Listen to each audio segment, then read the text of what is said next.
the Triple Crown race and MVP talk. Yesterday, his 3 hits propelled the Rockies to their 2nd straight win.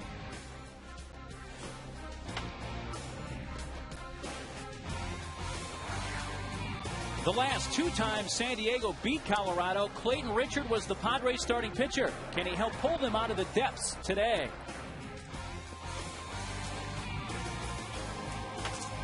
More bad luck kept the Padres from tying the game yesterday. When does the tide turn?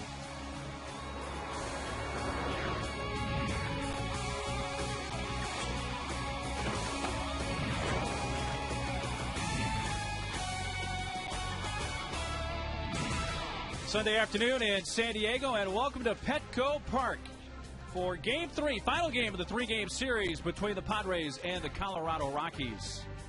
Hope your holiday weekend is going well. Welcome in with Mark Neely and Mark Grant. But obviously, a lot of things have to change here for the Padres to end this thing, but it really begins on the mound. And today, that's Clayton Richard's turn. And hopefully the tide will turn with Clayton Richard on that mound. We're going to go back August 24th against the Arizona Diamondbacks. The positives about Clayton Richard: yes, he can strike out hitters, not only with his fastball, but his secondary stuff. 17 quality starts for the left-hander, second to Matt Latos. And when you look at these numbers, the last 4 starts, that's what they need to do to end the 9-game losing streak.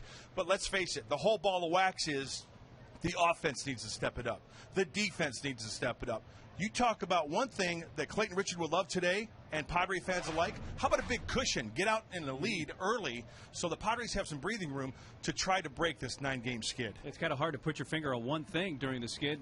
A lot of things have to turn around here. Collectively, everybody needs to turn it around, and hopefully it starts on the hill with Clayton Richard today. Here's the pitching matchup for this afternoon for the Colorado Rockies. Jorge De La Rosa.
Corky's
Luxurious downtown San Diego condos from the 300s. Go to themarchsandiego.com. Well, back at home, day game, and Clayton Richard, we talked about him in the pregame show. 17 quality starts for the left-hander. It would be nice to see Clayton get a little breathing room right out of the gate. Offensively, everybody needs to step it up. It's plain and simple. Here's the Rockies lineup that Clayton will face, brought to you by Floor Trader. Pay way less for your flooring and take it home today. Now open in Lemon Grove. Fowler leading off, then Spielborg's in the 2 spot. Cargo Carlos Gonzalez with Troy Tulowitzki hitting cleanup. He is 6 for his last 14. Then it's Jason Giambi getting the start at first again. Mora, Olivo, Barmes at second, and Jorge De La Rosa the pitcher. Rockies Jim Tracy, National League Manager of the Year last season. Well, what a run they had, huh, when he took over. Maybe that'll be this year's National League Manager of the Year. We hope so. Ready to go. Glad to have you with us on this Sunday. First pitch to the switch hitting Dexter Fowler is a strike, and we are underway. 74 degrees and sunshine. A beautiful Sunday in San Diego. Up and away to Fowler.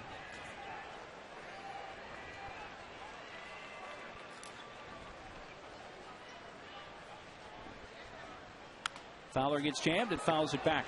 Well, did you watch yesterday's game? I did indeed. What'd you think?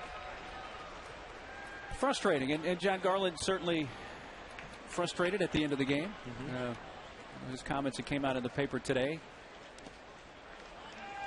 I think a lot of it just kind of coming to a head. Maybe this is the low water mark, and you build from here and start getting some W's again. And the one thing a club does not want to do, with the Padres losing 9 in a row, you don't want to start this game and have something go wrong and have it in your head. Here we go again. And a strikeout of Fowler is the way this game begins. Yeah, important to get out of the gate here early today, don't you think? No question about it, and a great way to start it and set the tempo for Clayton Richard is with the strikeout. Down and in to Dexter Fowler, hitting his spots early. It's a good way to start for the left-hander. Ryan Spielborg's in left field today, batting in the 2 spot, which has been his most successful spot in the Padres, or I should say the Rockies batting order. .333 when batting second. And the average in the 260s overall.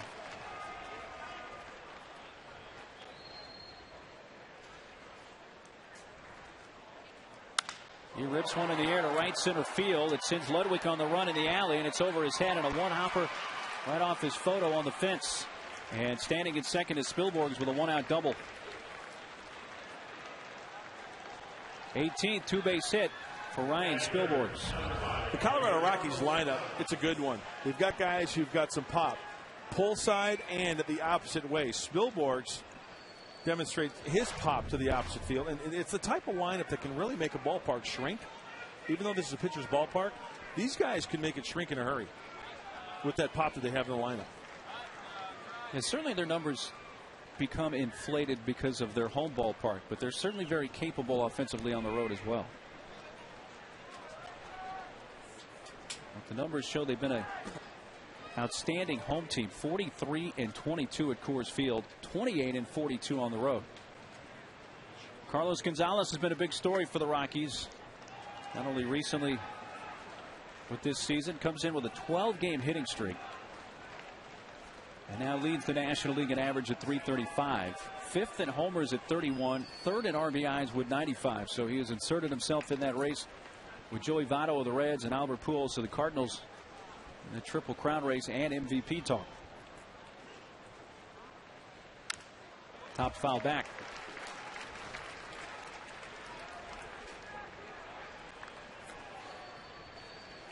You know, it's almost kind of like the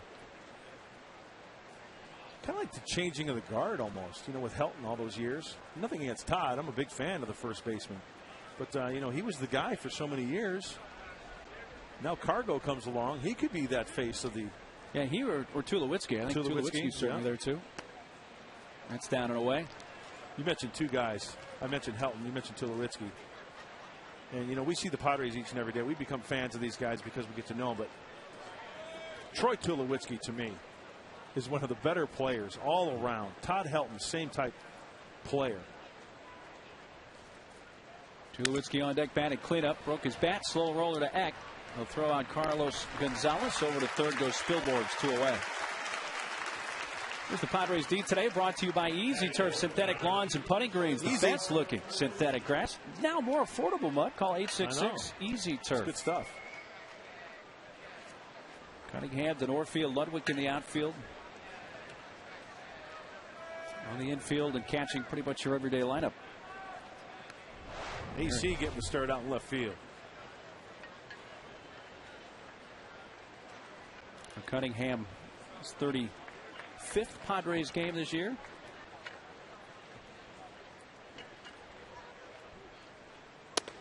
Tulowitzki takes a little bit low from Richard. What do you think, Mark Neely? Is this the first time that Miguel Tejada has shown sock? Just kind of spice it up, break it up a little bit. Pants, yeah, I like it. With the solid socks for the Military Sunday. Louis Aparicio-like, the baggy pants. You know what? Even go back, Denorfia has shown some sock. You know who who wore his pants like that even before it was not nouveau riche to wear it like that? Back in the 70s and 80s? I'll tell you after this pitch. San Diego's own Alan Trammell. I remember asking Tram. He goes, he just liked, it wasn't overly baggy. I'm talking Derek Bell, Operation Shutdown. Yeah. I'm talking, he just liked a little bit of room in his uniform. And because back in the 70s and 80s, the guys had the tight, fitting costumes. Yes. Skin tight. Yeah. 2-0 pitch. Lee Mazzilli. A little low, 3-0.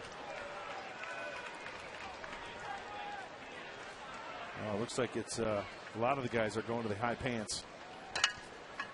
Baggiest pants, though, in baseball today? CC Sabathia. Doesn't have to be? Yeah. Unbelievable. I mean, you could fit a small family in those pants. Yeah. 3-0 to Tulowitzki is a strike.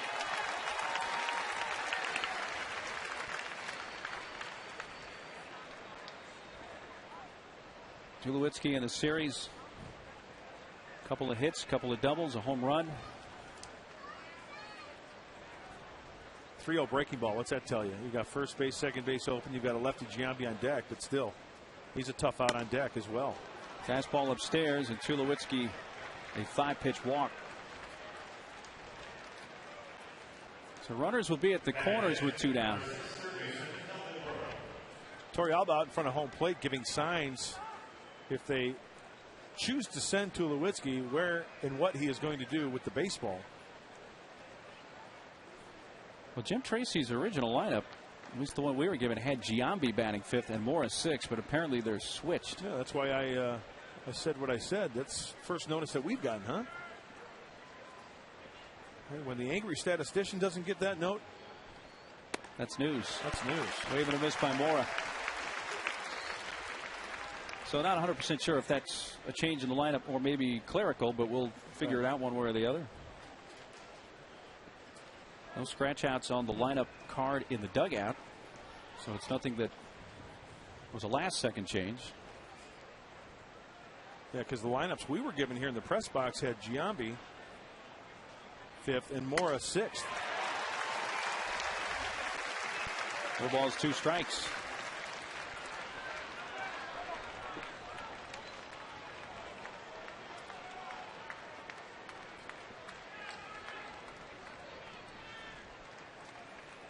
Mora with a triple. His first time up here Friday night in the opener of the series. His lone hit. First and third, 2 outs.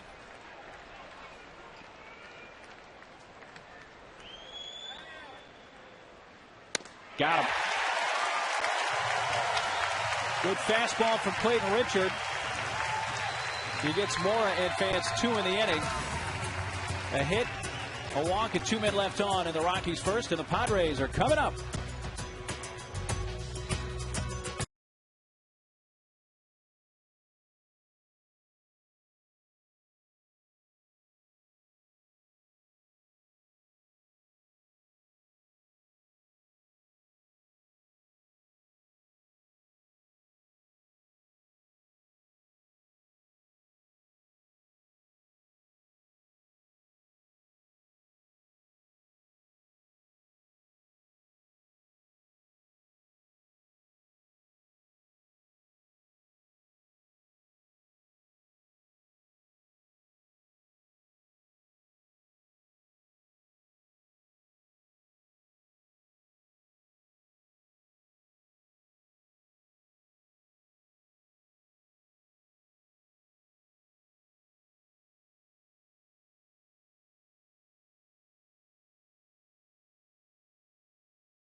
Cast is brought to you by the Philly Cheesesteak Burger at Carl's Jr. It's a Philly cheesesteak on a burger. Padre lineup today for Bud Black. As Denorfia leading off in center field. Brought to you by Alpine Rock and Block. Start your next backyard project with Alpine Rock and Block. Ludwig batting third again, and Adrian in that cleanup spot comes in with a 6-game hitting streak.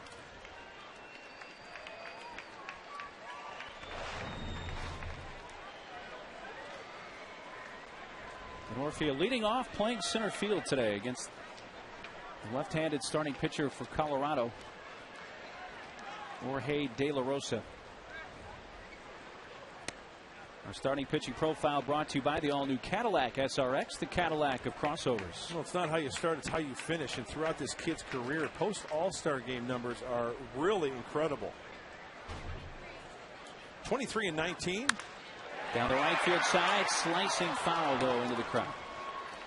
The ERA is a little high at 4.27, but still. De La Rosa is 12-5 with a 3.6 ERA in 23 post-All-Star game starts. Yeah, he had a very good second half last year. Remember, he started 2009 0-6. And then went 16-3 from that point on. Check swing, did he? No, says first base umpire Bruce Streckman. In fact, that 12-5 record over the last 2 seasons post All-Star game. So trying to keep the Rockies in contention. He throws a fastball, a split, a slider, and a curve. Low to mid-90s on the fastball. Reaching out, Denorfia just takes it right back through the middle and into center. Wide turn. He comes to a sliding stop, pops back up, returns to the bag, and that's the way the Padre offense begins today. The Rocky defense brought to you by Mercedes-Benz. In the outfield today, Spilborghs, Fowler, and Carlos Gonzalez. Mora starting at third. They've had Ian Stewart on the DL a while. Giambi getting the start at the other corner. Tulowitzki and Barmas up the middle, and Olivo back behind the plate today.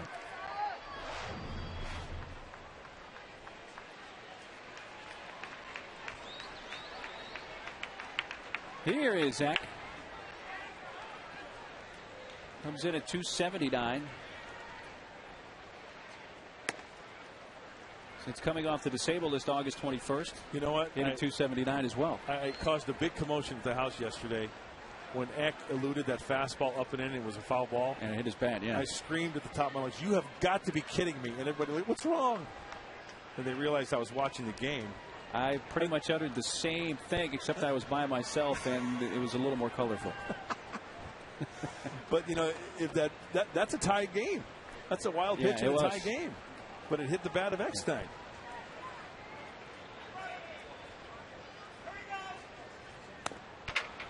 Down low.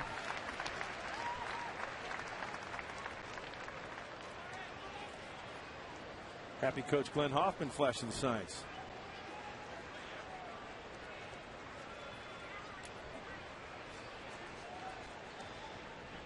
One pitch to Eck. He's outside. Well, Esmil Rogers had just come into the game yesterday, and his first pitch looked like it was headed to the backstop. I don't know if Iannetta would have caught that or not, but chances are good, I think, that ball would have headed to the backstop. Yeah. And brought in the tying run. Bases were loaded at that point. And then Eck claimed that on that slider that he tipped it. Yes. To third. Maury goes to second for one. The relay to first. Safe. Close at first, but Eck beats it out.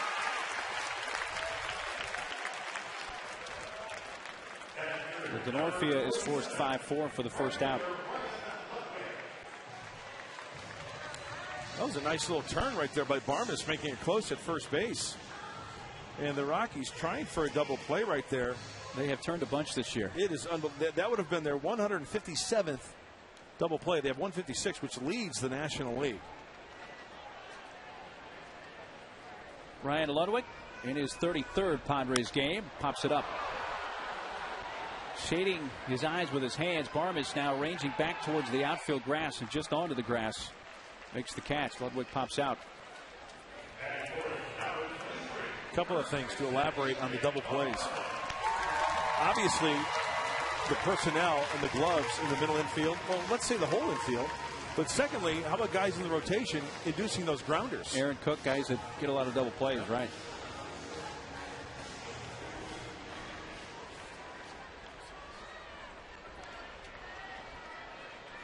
A 7-game hitting streak for Adrian Gonzalez, who is 4 for 7 in this series.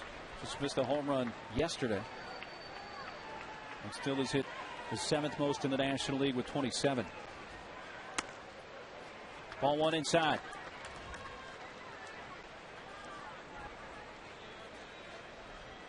Adrian 8th in the league in hitting, 303 is average, and tied for 7th in RBIs with 88. So he's top 10 in 3 primary offensive categories. A slider, and he swings over the top of, and it's a ball and a strike.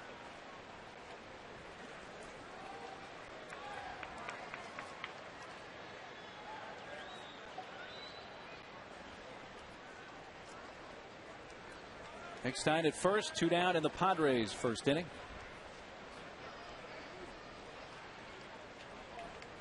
De La Rosa's 1-1. Strike is the call from plate umpire Gary Darling on that outside edge. Well, if De La Rosa can harness that type of control consistently, it's going to make him even better, because going into this game, that's just nasty. Outside corner, knee high.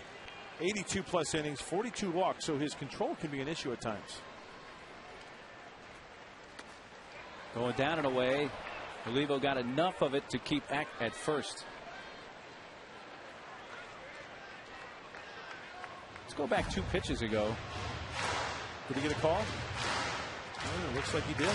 Just off that outside corner, low corner. But if you show the umpire you can hit that spot, you're going to get that strike. Absolutely.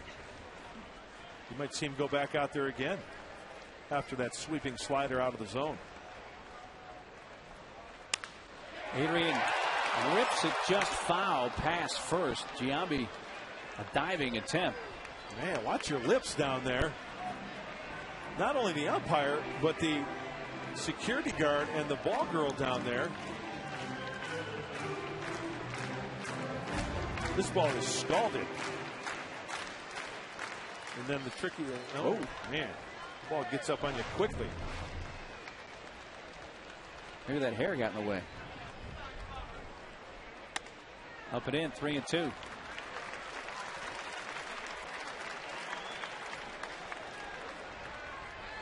Giambi moves behind Eck at first. He'll be off with the pitch. Padre crowd trying to get it going early here today. 3-2 to Adrian. Goes off speed and strikes him out. A base hit, a man left on. No score at the end of 1.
They spend your Labor Day tomorrow with your Padres. They take on the Dodgers at 7:05 and stay after the game for a spectacular Labor Day fireworks show. Get your tickets at Padres.com. First pitch strike from Clayton Richard to Jason Giambi leading off the top of the second.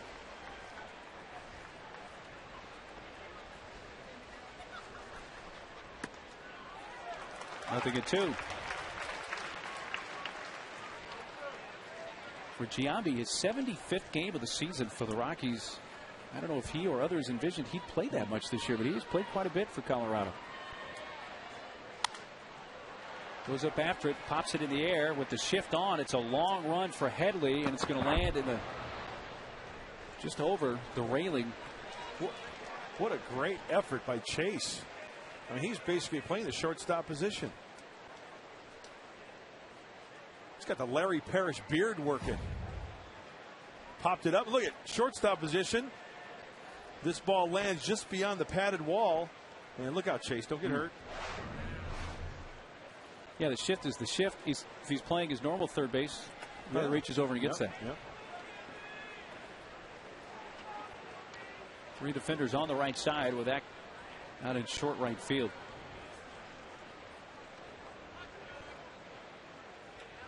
Wave and a miss, and Giambi strikes out. Richard with the slider, his 3rd strikeout already today. Well, like any pitcher, getting ahead and then going to those secondary pitches because the hitter has to protect. Good location. See ya.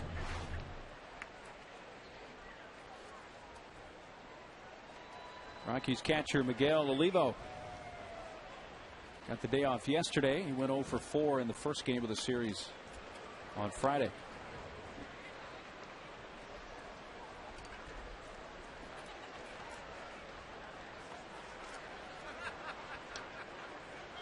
Came over as a free agent in the offseason, did Olivo from Kansas City. Whoa. Check that glove for a frog with a tennis racket. The ball just bounced right out of the glove of Torrealba.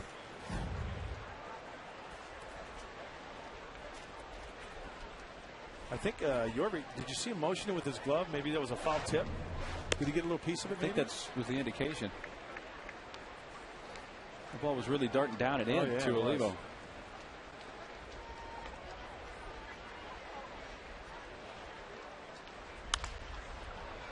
Popped up shallow right and a long run for Ludwig and Adrian, and it's going to drop fair. Richard holding the bag there at first. They thought about a throw in behind Olivo, but he has a 1-out single.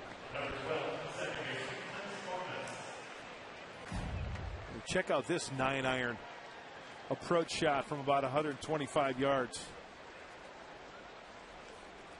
Finds the garden spot and it checks up nicely for Olivo. That's frustrating as a pitcher. You make a good quality pitch and they just get the bat on it, find themselves on first base. 1 on, 1 out for second baseman Clint Barmes.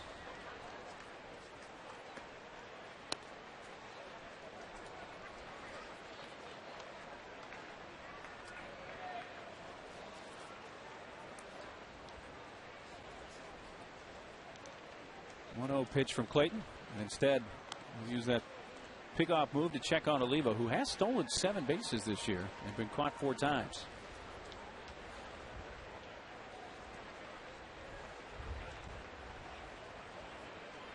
A short lead for Olivo. He's not going to be breaking any speed records over there, but you know, we've seen guys take short leads and still get fooled over there.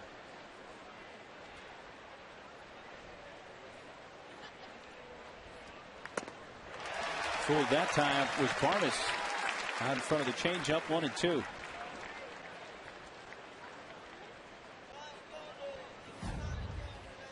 Worrying about the runner at first base and still making a quality pitch down, and Barmes way out front. Looks like a breaking ball. Lifted down the right field side, slicing towards the seats and lands foul behind the bullpen mounds. You know, we'll also have to keep an eye on the Rocky hitters. We know that Clayton Richard likes to work quickly. We'll have to see if these Rocky hitters maybe try to change the pace up a little bit. Get him out of that rhythm? Yeah.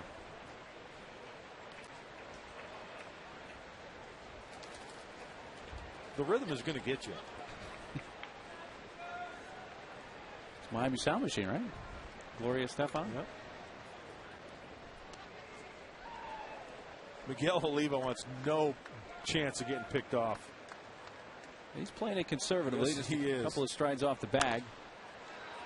It's behind Eck, chasing it into shallow right, and another tough play, and he makes the catch. Wow. Battling the sun, and a long run for Eck. But they do get the second out of the inning. That was not routine. Eck's got the blue blockers on. And you know, a long run also for Eck. There's got to be some communication there because Ludwig, he's a big old boy. You don't want to collide with him. And Eck, as always, playing it like the pro, two-handed grab, great concentration. He's got the old school flip downs on. Immediately then turned to take a look at the runner at first. Yep. See if he had a play there. Maybe throw behind the runner there to catch him off guard. Rockies pitcher Jorge De La Rosa throws left, bats left, foul tip, strike one.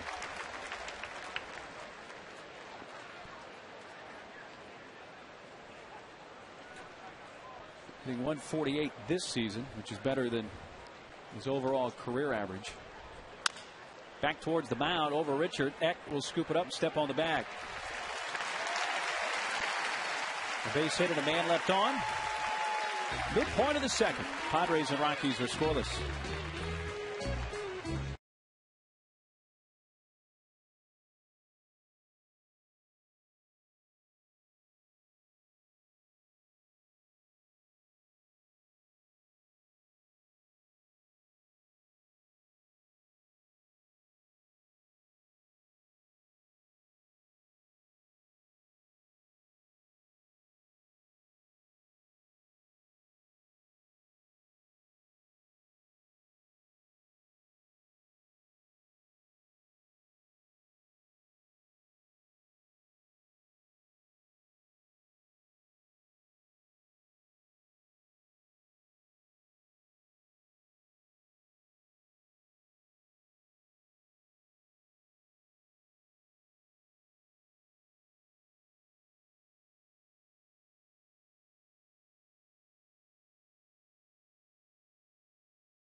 The new Cadillac CTS Coupe. Visit your San Diego County Cadillac dealer and test drive one today. Beautiful Sunday afternoon here at Petco Park. Padres and Rockies finishing up this three-game series after the Rockies leave town. Dodgers here for 3, and then the Giants for 4. Just keep ratcheting it up here. Huh? Absolutely. Everybody's enjoying the sun out in the park at the park. Hey, did you see the palm trees out in front of Petco Park? They're looking good, huh? Looking great. As are the palm trees on your pants today. Thought I'd break out the seersucker. There's a palm tree. Thought I'd break out the seersucker today since tomorrow is Labor Day, and according to the fashion gurus, after Labor Day, you tuck all the summer wear away. And does that apply for people who live in moderate climates like our own? You have to live by that? I think here in San Diego you can get a mulligan. Foul back by Miguel Tejada. Can we get a look at the seersuckers? We've got the rally palms working today. I don't know if you folks can tell. Yeah, those are palm trees. Yeah, with a nice belt and belt matches. Good job. Hoi polloi.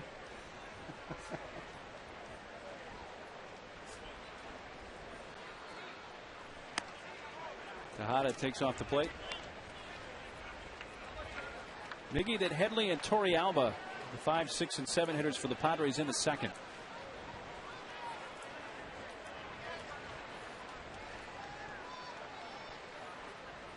Rips it into left field. Spilborgs plays it on a bounce. Tejada squaring one up. Singles to begin the Padres second. Well, good sign. Lead off the game. DeNortia singled to center, and now Tejada singles to left. You get De La Rosa working into the stretch. Get some multiple base runners.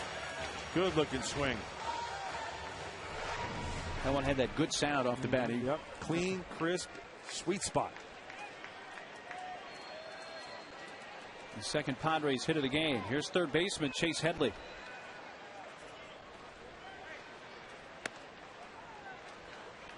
The switch hitter batting right-handed. 209 from this side of the plate. 306 left-handed.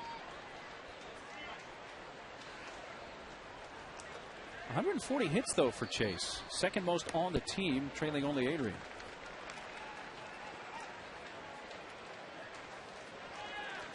Spike. Randy Reddy, hitting coach. He's a good one.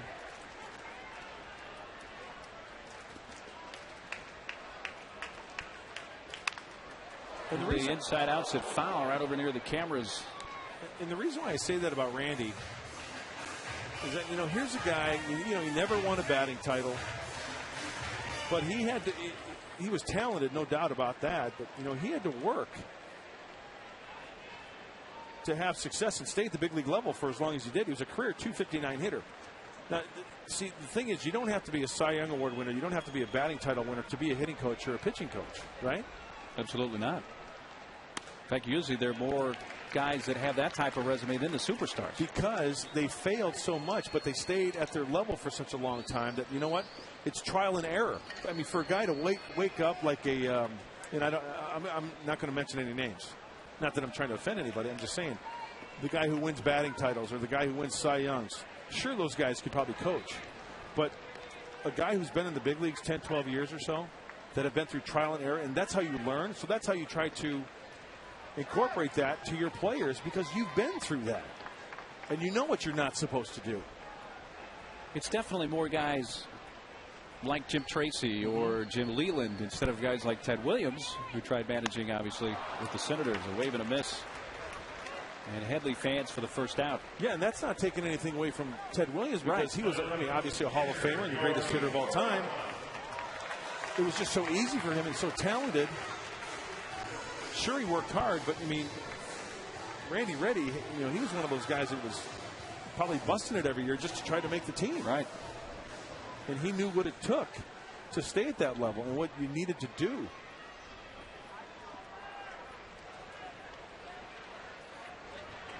It'll be Torrealba.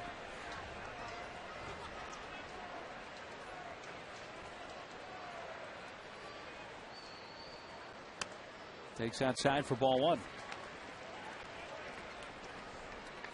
288 average on the season for Torrealba.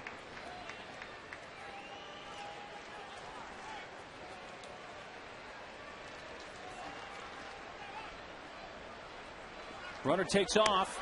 The pitch is strike, throw down to second, not even close. Head first slide. And Tejada, his first steal as a Padre. Boy, he got a good jump.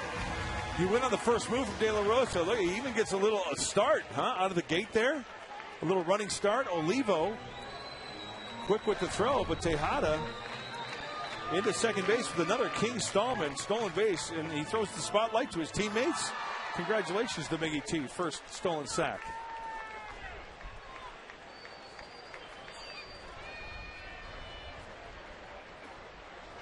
First of the season for Tejada. He did not have any stolen bases in his 97 games with the Orioles this year either.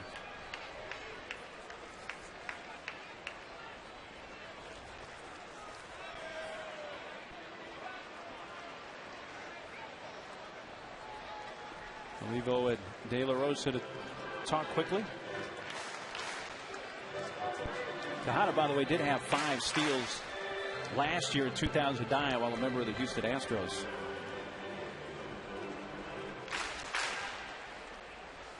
career high for steals, 11 with Oakland back in 2001. And he also hit 31 homers, knocked in 113. Down in the dirt, scooped by Olivo.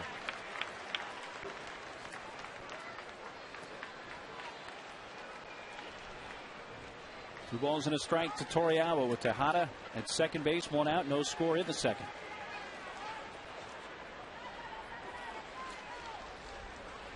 Boy, opposite ends of the spectrum from Richard and De La Rosa as far as work. Yeah, the tempo. The tempo, yeah. Gets jammed and pulls it foul.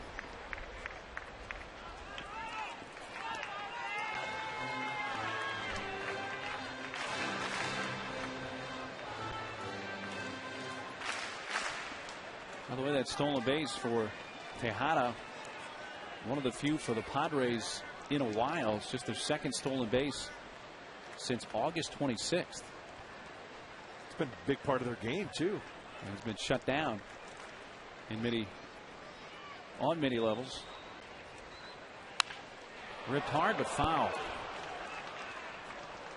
Nice play there. Yeah. Got the camo jersey, brought the glove, the hat. He's ready today, and it paid off for him. Nicely done, young man.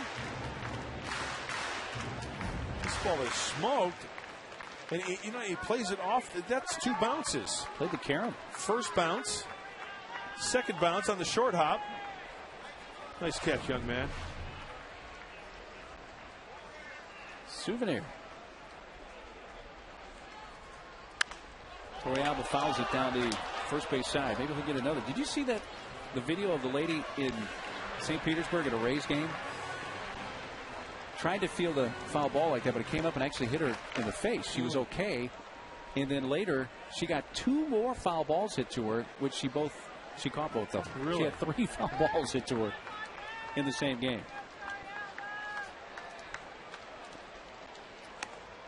Breaking ball a little bit inside and a full count.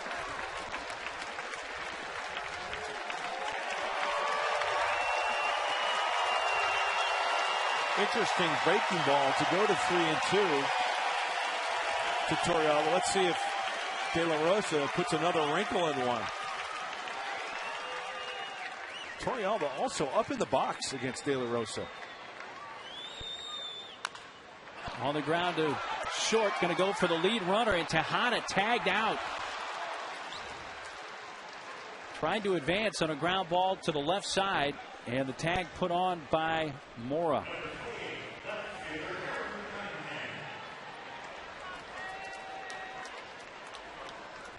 I think because this ball off the bat, the high chopper, Tejada thought that he could do it. But once again, Tulowitzki, one swift move.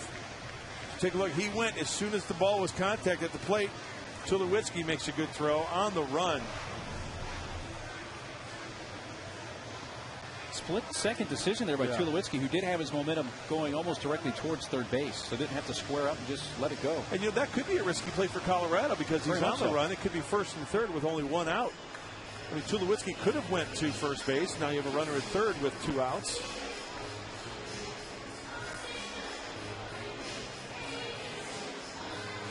But that's the thing about baseball, right? It might not be the best percentage play, but if it works in your favor, it's a great play.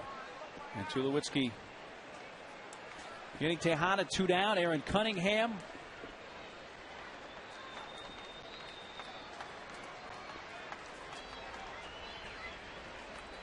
Torrealba now the lone base runner at first.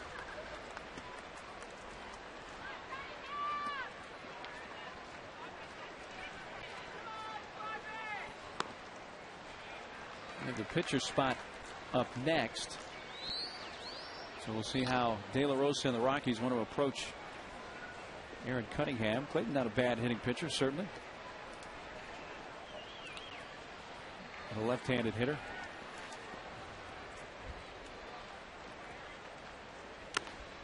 Foul tip, 1-1. Yeah, I want to correct myself. If I make a mistake, I want to admit I was wrong, right? Right.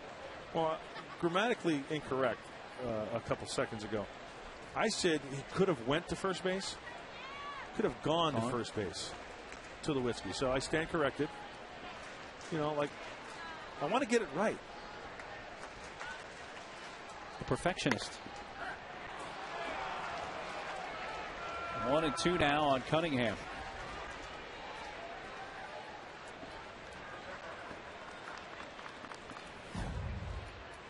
De La Rosa gets the call in the inside corner. Nice frame job by Olivo. It was.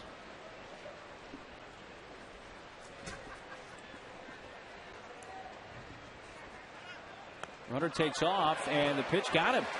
Hit him in the foot? It did. Torrealba was running on the pitch. He got a pretty good jump, but that ball hit Cunningham right in the front of the left foot. Right where the little toe is on that front foot. That cut him cleanly. Paul Navarro out to check on him.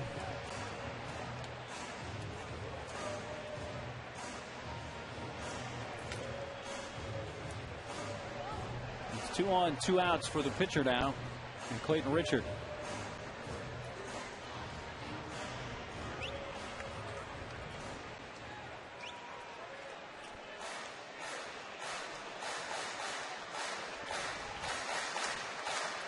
Five RBIs this season of his 7 in his career.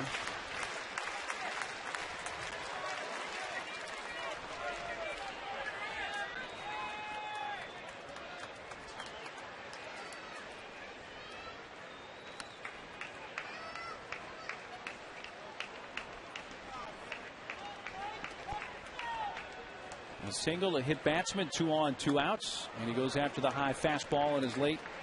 Strike 1.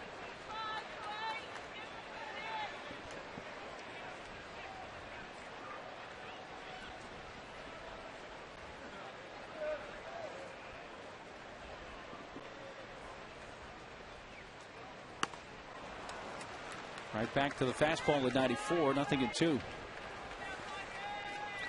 Hey, if Clayton Richard as a hitter, I mean as a pitcher being a hitter, you get the first couple fastballs, hack at him. You want to try to stay away from that breaking ball, right? We'll see what happens here. 0-2. If he stays with the fastball, he does. Fouled back. No one even had a little extra on it at 95.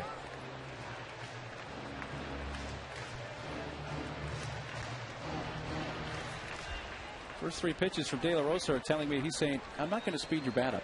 And if in fact he does throw a breaking ball, it better be out of the zone. Right. Right.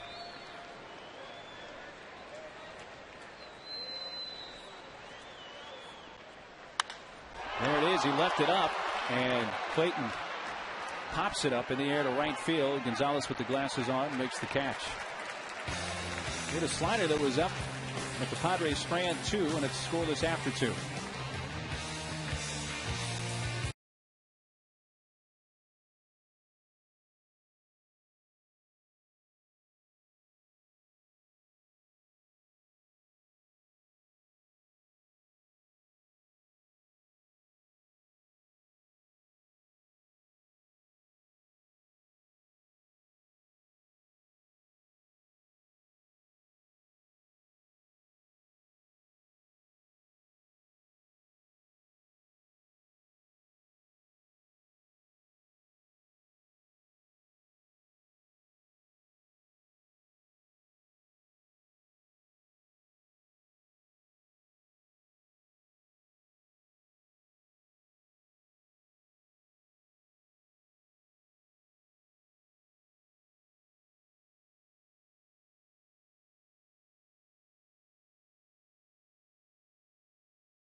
Win.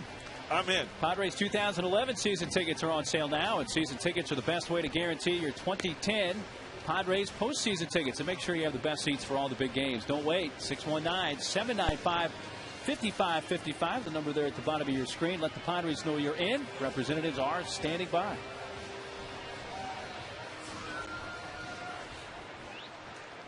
Hey, before we get moving into the third here, Bud, want to pass out a special happy birthday today to Chiron Bob Wearsdorfer. Nice.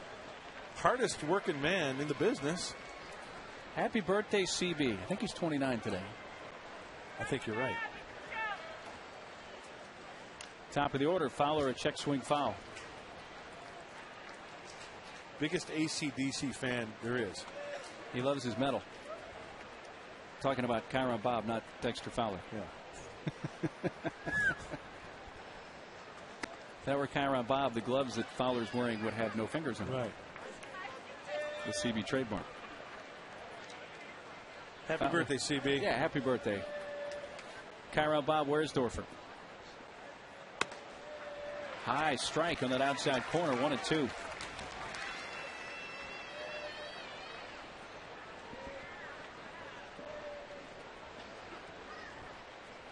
Fowler struck out to begin the game. Foul tip, still a ball and 2 strikes.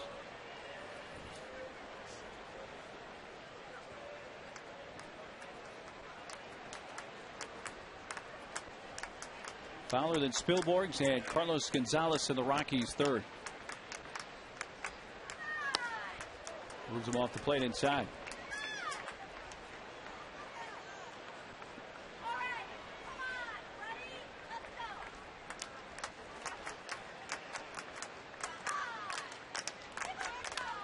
Reaching, he gets a piece to stay up there.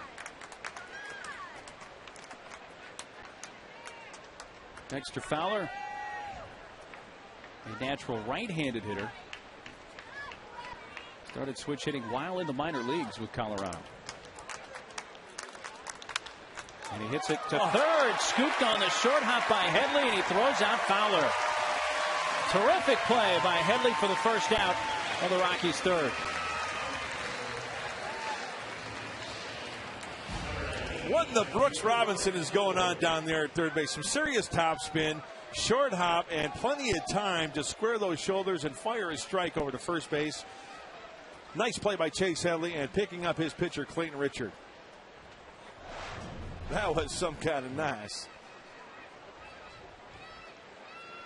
Keeps the leadoff man off base. It's Spielborgs, who doubled to the deep part of the ballpark and right center his first time. Takes a curve up high.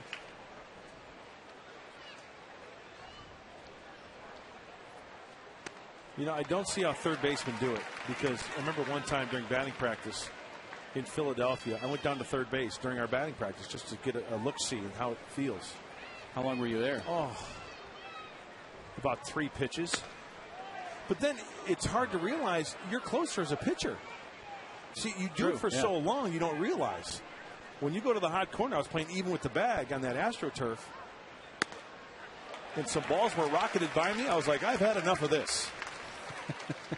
But then you go back to the outfield and you're thinking, hey, I'm closer as a pitcher than I am a third baseman. It's all about perspective on what you're used to. And that's in the left center field. Spielborg's second hit. Cunningham does cut it off and will hold him to a 1-out single. Today's that ball and bat giveaway, right? It is. You just saw the kid working the on bat that the youngster had. Yeah. There it is. Also comes with a white wiffle ball type, a solid ball, though. Great giveaway. Nice. You know, if you look at that bat from afar, you'd be like, looks like a real wooden bat. It is plastic. Ooh, look at that technique on the square ball. up. Watch your fingers there, kiddo.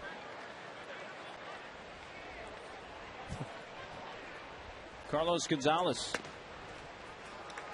Strike one on a fastball at 91. Look at those crazy numbers there in a 12-game streak. 522. 6 home runs. Breaky ball away. Gonzalez, his first time up, grounded out to Eck.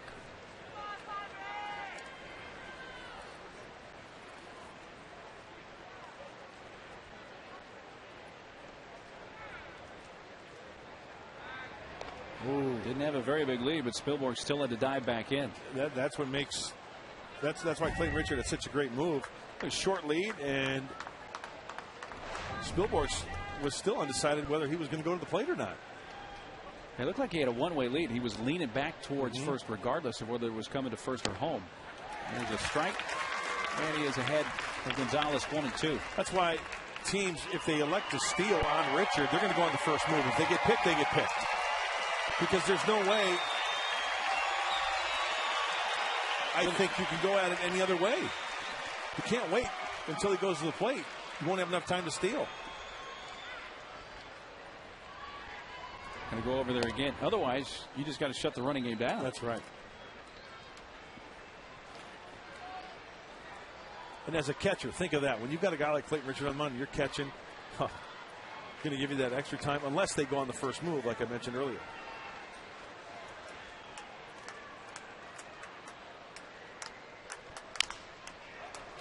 Foul outside of first, skipping into the seats.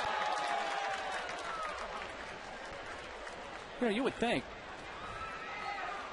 every left-hander would want to move as close to Clayton Richards as possible. But obviously it's hard to do. Otherwise, you'd see more guys, more lefties with unbelievable moves like that. Towards the middle, waits for the bounce, step on one, throw to first, a pair. Tejada to Adrian for the 6-3 double play to win the inning. The 114th twin killing for the Padre defense in 2010.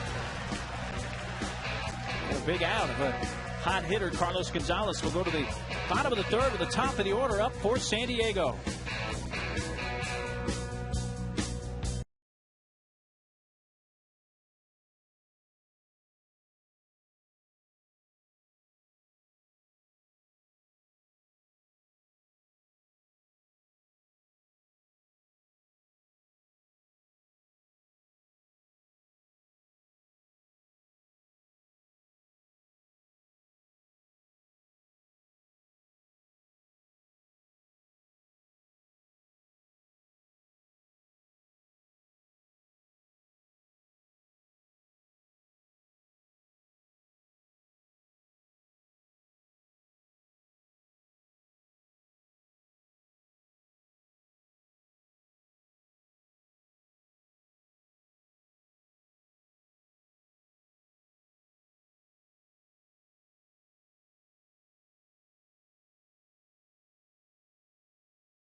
You can enjoy a wonderful evening happy hours 7 days a week. Also by Cox Digital Telephone. Ready for cheaper calls? Log on to Cox.com. Sunset Cliffs, huh? Yeah. Very nice. Oh, look at that view.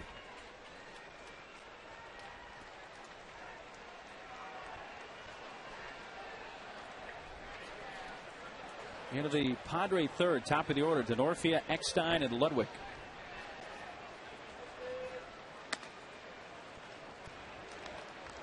Race for the base hit to center. His first time up.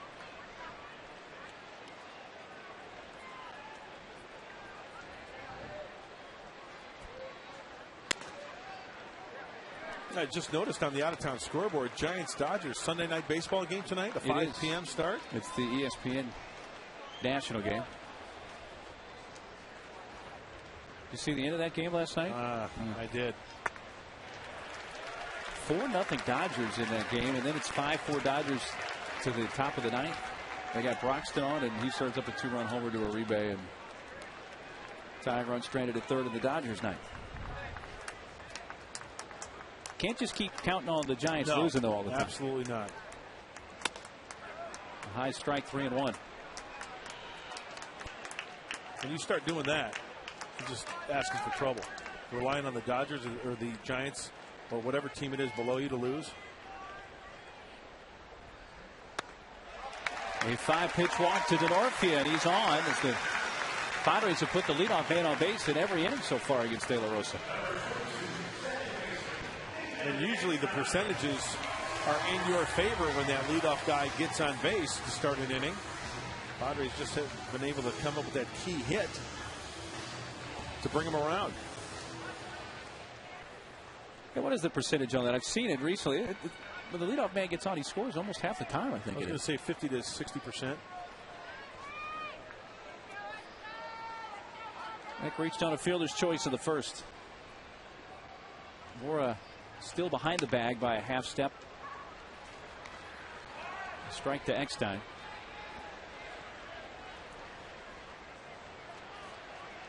Long look down to Glenn Hoffman at third.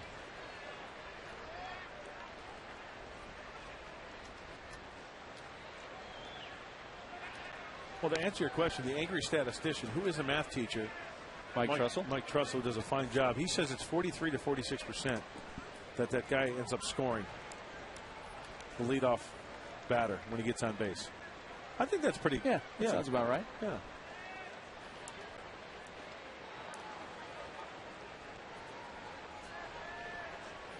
Denorfia aboard, nobody out. Now Eck tried to lay down the bunt, but it got him all in the batter's box. Foul ball.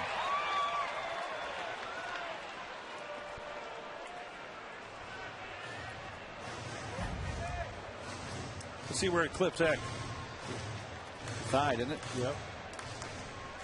Just as he was making his move out of the box.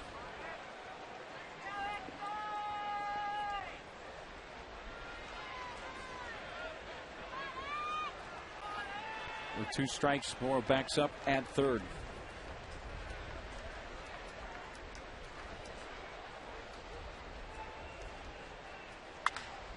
Right side, but Barmes doesn't have far to get it. Disheveled to Tulowitzki into first, and they turn a pair. Well, if you want to know why, they've turned 157 double plays now to lead the National League. That's why. Perfectly executed. De La Rosa getting his grounder. Backhanded flip to Tulowitzki, and Tulowitzki is one of those guys that knows when to save the best for when you really need it. See him really gear up for that one and get that ball over to first base to get Eckstein, because initially off the bat it wasn't hit that hard. Bases are empty for Ludwig, and a fastball is up and away. Yeah, you got to make up that speed somehow, right? If it's a sharply hit ball, then the infielders can take their time a little bit more.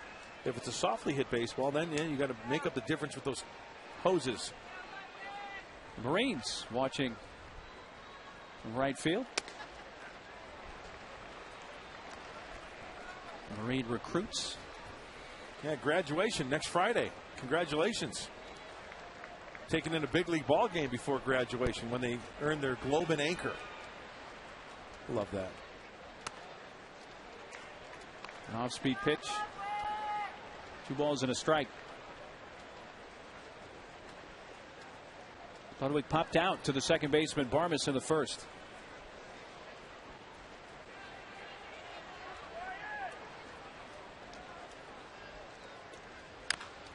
Top foul. Phillies lost today to the Brewers 6-2. Cardinals did beat the Reds 4-2, but I think St. Louis, I'm not going to call them officially dead, but they're pretty close. They're on life support. Yeah. 7 games back of the Reds, though they did take 2 of 3 from Cincinnati in that series. I think there's more to that meets the eye than with the Cardinals, too. Yeah. There's been talk about a Tony La Russa riff with their young center fielder. That's out of play right side. Colby Rasmus. There's been talk about how many managerial changes there are going to be for next year. You know, La Russa's not signed to come back. Bobby Cox is retiring.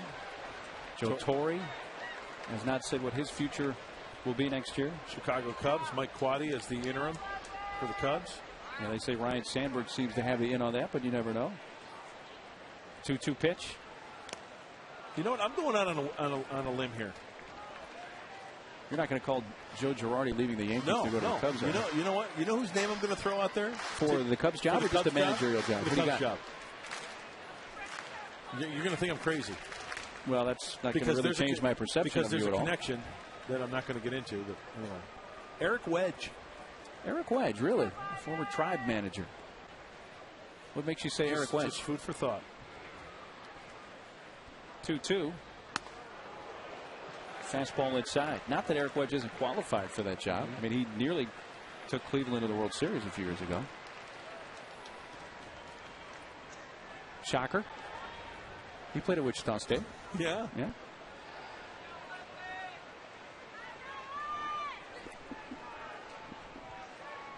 Base is empty, 2 outs. 3-2 pitch to Ludwig. Reaches out and fouls it away right side.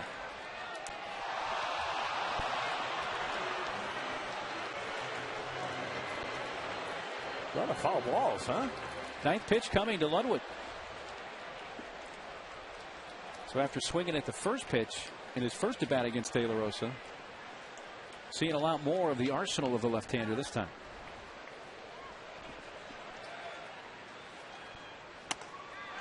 Fastball away, strikes him out. That K is the 3rd for De La Rosa. Welcome, Marine recruits. We'll go to the 4th. Still scoreless.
Day, September 14th for the Chivas Clasico as the Chivas USA takes on Chivas de Guadalajara at 8 o'clock. This is your chance to see world-class soccer live in San Diego. Get your tickets today at Padres.com/Chivas. Ball one down low to Tulowitzki. 4, 5, and 6 hitters for Colorado in the 4th. We watched the World Cup. Yes, we did. Eddie Barnes, big fan. Our producer. I lost about 12 pounds in that restaurant in Miami. At South Beach. It's a little warm. Oh, you think? It was a sauna. Didn't have any problem putting those LBs back on, though. No. Just kidding. Oh, you're right. Tulowitzki walked in his first plate appearance, and he socks one to dead center field. Denorfia back at the fence, leaping, and it's over the wall. 14th for Tulowitzki, and his 2nd of the series, and it gives the Rockies a 1-0 lead in the 4th.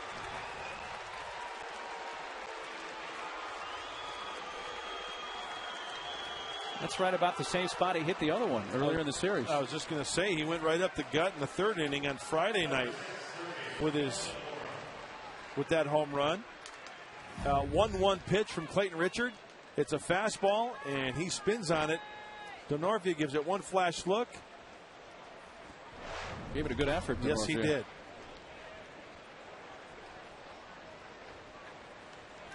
He just rips it. Tulowitzki, man. Yes, he does.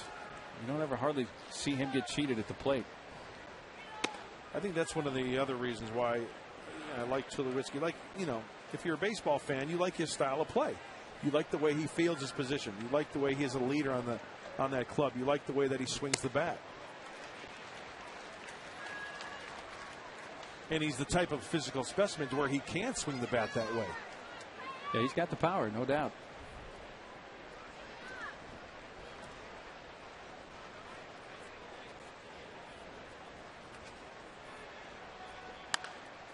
On a play right side.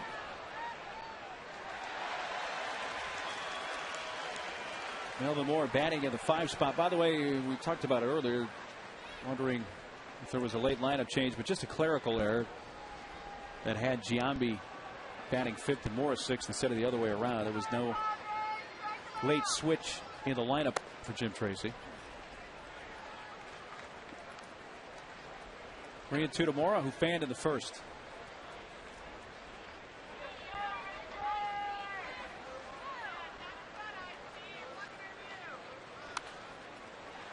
Waited on the on-speed pitch and fouled it back.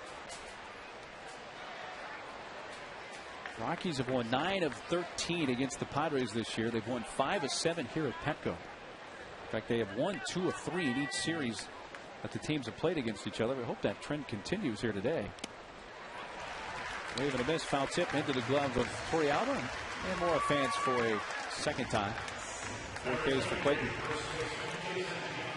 Nice job of Clayton bouncing back after the home run, and Red Ruff is in the house. It's one of the Petco dogs, isn't it? Petco mascots? Yeah, I think so. Yep. Kind of looks like Youppi from behind, doesn't it? There he is. That's a better view. Yeah. Hit hard in the right field over Eck with the shift on. Giambi a 1-out single. That's another guy who'll hack early in the count. We saw that the other night off of Corey Lupke. Yeah, Giambi and Tulowitzki each homered on the first pitch they saw in that particular sequence from Lupke on Friday night. And I believe both were fastballs, right? Yep. I talked to Corey about that in the clubhouse before today's game, and he said, you know what, that's my fault where I have to locate a better pitch, first pitch. Guys like Giambi and Tulowitzki, rather than right down the middle, trying to catch that outside corner to both hitters, and just didn't hit his spot. Corey Lupke, by the way, great kid. He's got the right idea. Socked to left field, it's sinking and hits the base of the fence in the corner. Giambi trots to third. It's played in by Cunningham, and Olivo doubles. He is 2 for 2, and now the Rockies have runners at second and third with only 1 out. Well, double for Miguel Olivo. High breaking ball. Looked like he wanted that one down and in. Something for Olivo to maybe keep on the ground in the infield, but bad location. We talked about bad location of the fastball. Bad location of that breaking ball. That could have been much worse. It looks like the infield will be drawn in, working for a grounder. They're going to put him on first base, rather. Pitch to the pitcher.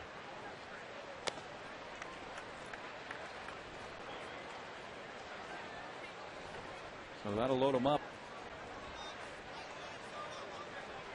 for De La Rosa. Complete the intentional pass here.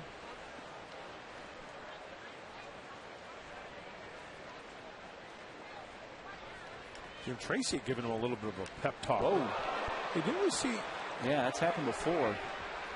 Hey, somebody better cover home plate now.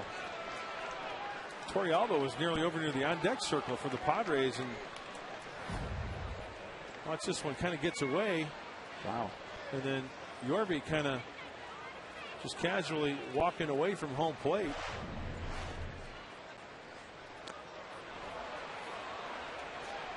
Wow. That was ball 4. Not the cleanest intentional pass you'll ever see, but the results with the runner at first, and Bud Black's going to come out.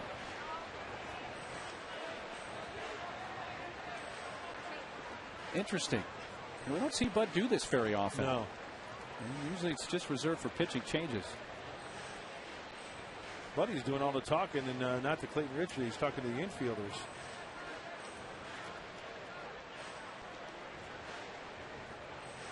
than he initially talked to all the position players, and then did he say anything to Clayton? I don't know if he did. It looked like the last thing that he said, he turned to Clayton Richard and said something before he departed.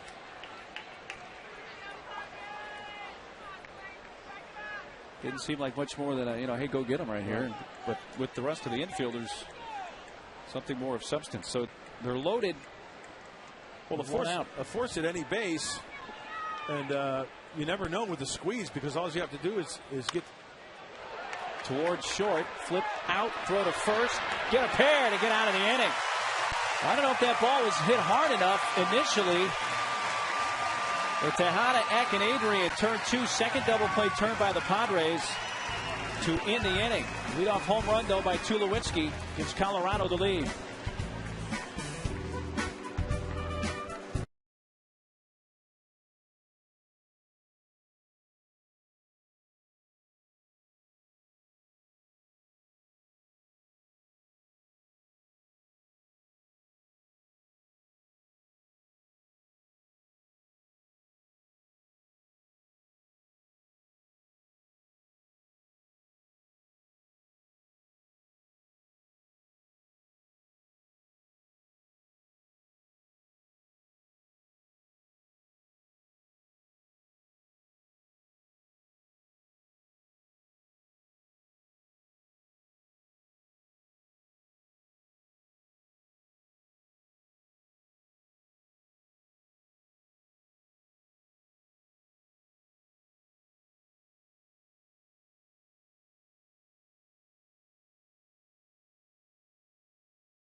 Salute the Military is presented by the San Diego Imperial County Red Cross Chapter and its Services to Armed Forces program. For more information, visit sdarc.org.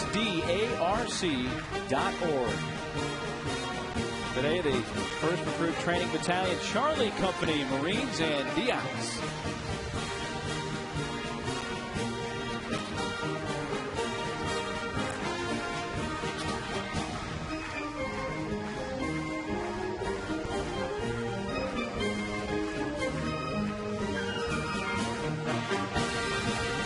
Salute them on this Military Sunday at Petco Park.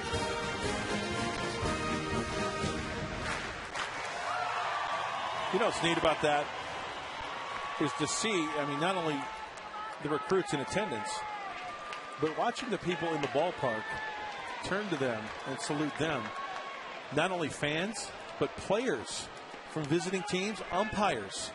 They'll actually stop, turn, and clap to salute the recruits.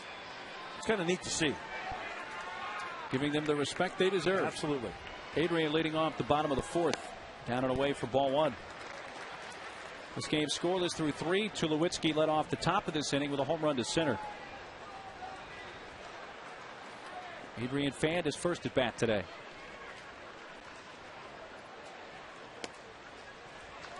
Two 2-0.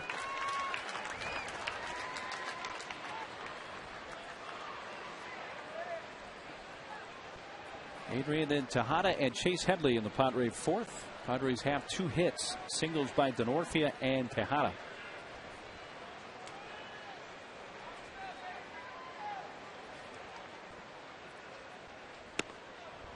Off the outside corner, 3-0.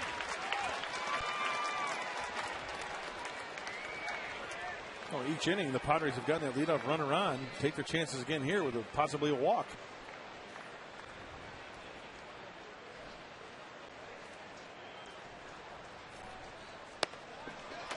And indeed, for the 4th time today, all 4, the Padres have put the leadoff man on base. Our Coors Light Freeze Can brought to you by Frostbrewed Coors Light, the world's most refreshing beer. Was it or was it not a home run yesterday? Very close. Right off the top there of the railing, the short porch. They went and reviewed it and turned into a double. The bottom line there is that they got it right. Nice job by the umpire crew. And also, part of that bottom line, the game of inches continuing to not go the Padres' way in recent days. Another one of the oh-so-closes. Yep. And going back to that foul tip the other day, yesterday, we talked about it with Eck. Who knows what would have happened after that? As difficult as he is to strike out, give back another chance to put a ball in play.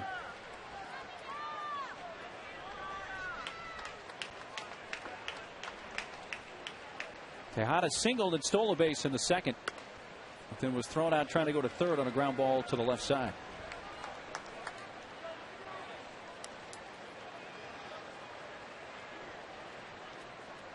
Jorge De La Rosa had 63 pitches, 37 strikes, 26 out of the zone.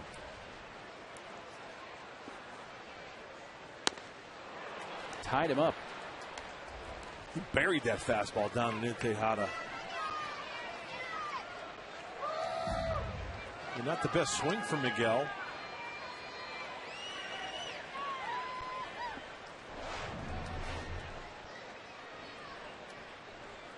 Jorge De La Rosa led all of National League left-handers with a career-high 16 wins last season. Can record the strikeouts, too. Set a Rockies single-season record for strikeouts by a lefty with 193 last season. 86 this year, but again, he's missed significant time, or did earlier in the season on the disabled list. The middle finger on his throwing hand had an issue. Yeah, I mean, you talk about a left-handed pitcher having a torn tendon in his left middle finger. That's coming back from a significant injury. 3-2. As Padre faithful hidden behind their club, trying to spur something on here. And you talk about the strikeouts from De La Rosa. This is a perfect example. When a guy has a little wildness in him, out of the hand, it looks like it's going to be there, and next thing you know, you're swinging at ball 4. It's tough to lay off. Let's see if Tejada can be disciplined enough and lay off a bad one. High fly ball, shallow right center. Caught by Carlos Gonzalez.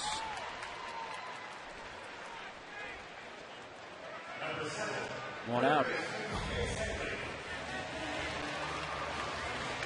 Oh, Gonzalez kind of. Yeah, he'll do that frequently. He's done that already earlier today on ball hit by Clayton Richard, then into the 2nd.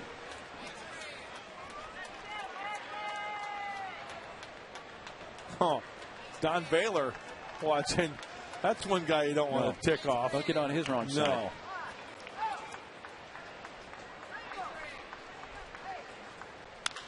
Line left field by Headley. Base hit. Up the alley. Cut off by Fowler. On his way to 3rd, Adrian. A wide turn at first by Headley. Hill Hall with a single. And the Padres have runners at the corners with 1 out.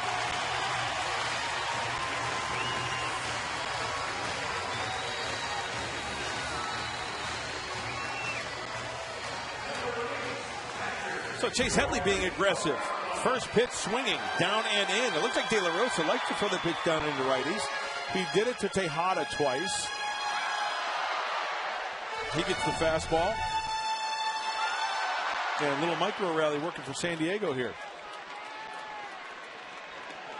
See if they can make it a macro rally here shortly. Torrealba with excellent numbers with runners in scoring position this season. 0 for 1 today, having reached on a fielder's choice. Short lead, but Headley back.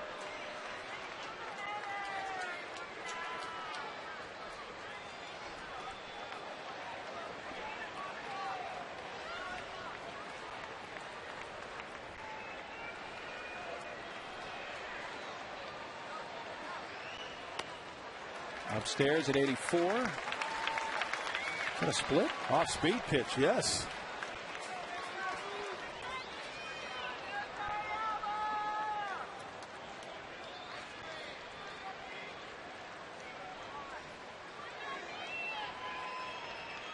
Leadoff walk to Adrian. Headley a base hit. First and third, one out. Torrealba hits a double play ball to Tulowitzki. To Vargas. To Giambi. 6-4-3. Second double play turned by the Rockies today. Ends the threat.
From San Diego, home of MCRD, mid-game recap brought to you by Murray Lamper Construction. Quality and value at an affordable price.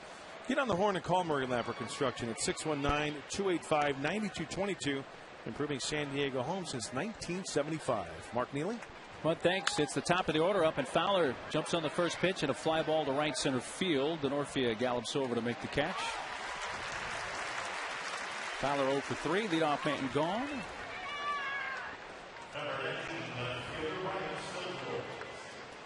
71 pitches now for Clayton Richard.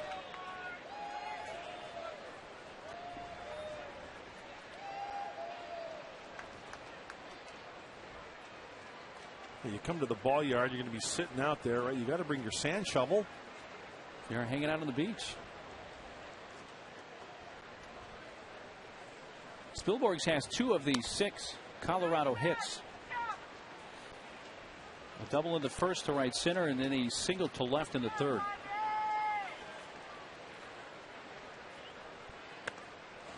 2-0.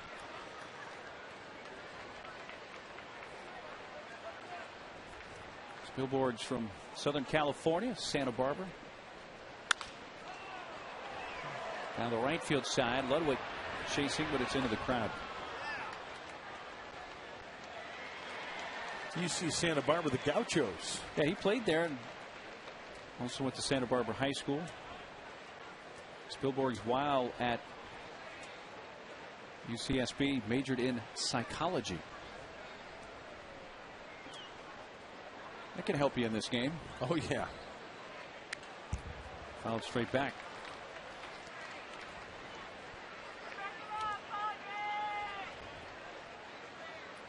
Ryan's dad has roots in Belgium. That's where the surname comes from, Spielborgs. Oh. Bit of a unique one. That is unique. Foul off of Torrealba. He's just another bruise to go along with all the other bruises that he's got. This one get him on the kneecap. The left knee. Oh.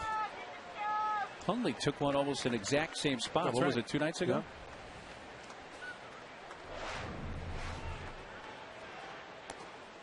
Up and away to Spilborghs, and it's a full count.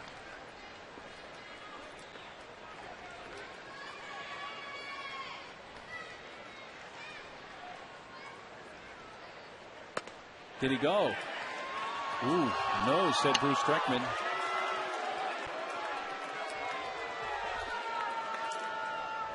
Like to have another look at that one. I thought the pitch was a pretty good one as we take a look at the side swing. Yeah, very close. Might have held up. What about the location of the pitch? Let's check out pitch track. Pretty good pitch. As I said, I thought that was a strike. And Clayton asking the same thing there. That puts a man on with 1 out. And one of the big bats at the plate in Carlos Gonzalez. He's grounded out twice, last time into a double play. Each team has turned 2 double plays today. That's a closer play back at first.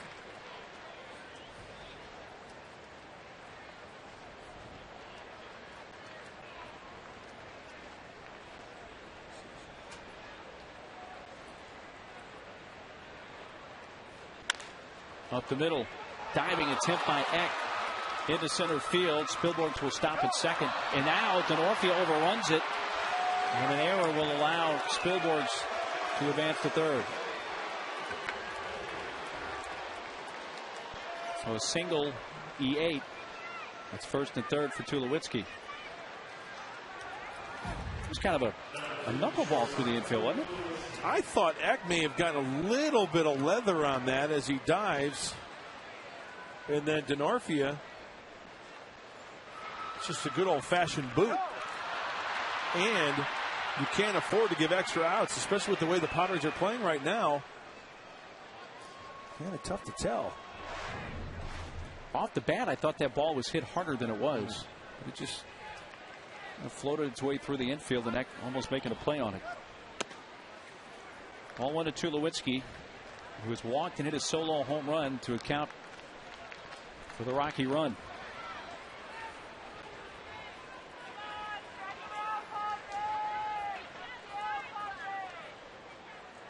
Big spot right here for Clayton Richard. Trying to keep this a 1-run game.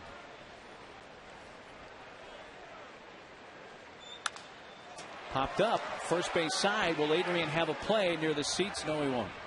A couple of rows back. You know, if Chris keeps that ball in front of him and fields it cleanly, it's first and second. Now, on a base hit, there's no guarantee that that guy's going to score. It could be a sharply hit ball to the outfield, and then it could be bases loaded. But now, even a sharp one hopper to an outfielder, that's a run. Deep fly ball means a run. Yep.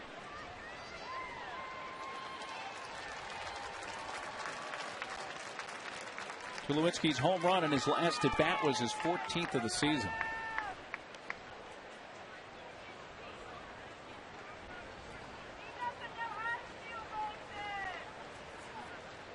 Tulowitzki finished 5th in the National League MVP voting last year, behind Pujols, Hanley Ramirez, Ryan Howard, and Prince Fielder. He had 27 home runs from June 6th to the end of last season.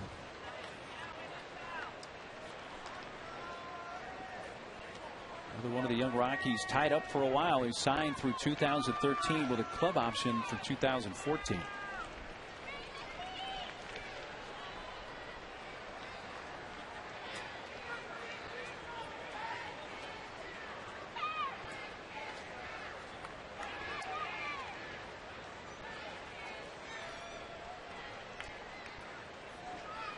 Ball and 2 strikes on the Rockies shortstop. Clayton steps off and takes a look over at Spilborghs. Yeah, Spilborghs, he was getting off that third base bag, kind of baiting Clayton Richard, maybe hoping to block possibly because his back is turned to that runner at third base.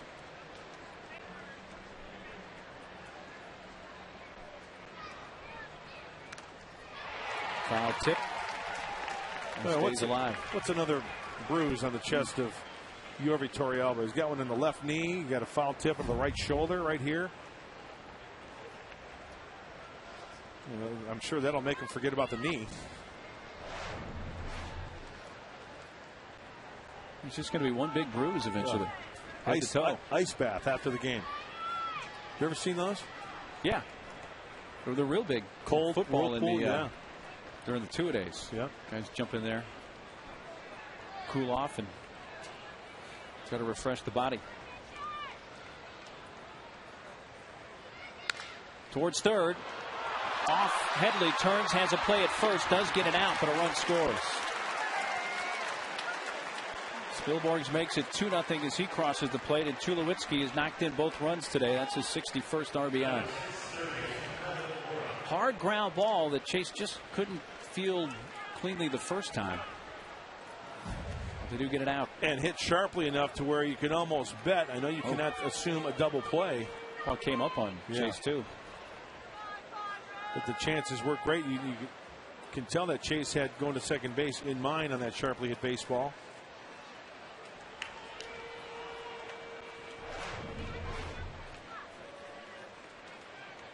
Melvin Mora.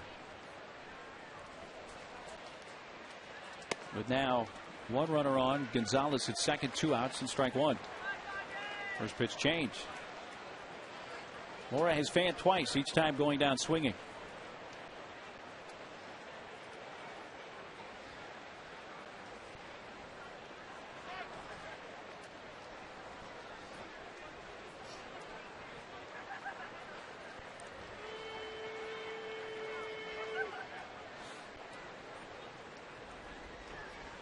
Moore's been getting the starts at third base with Ian Stewart on the Colorado disabled list.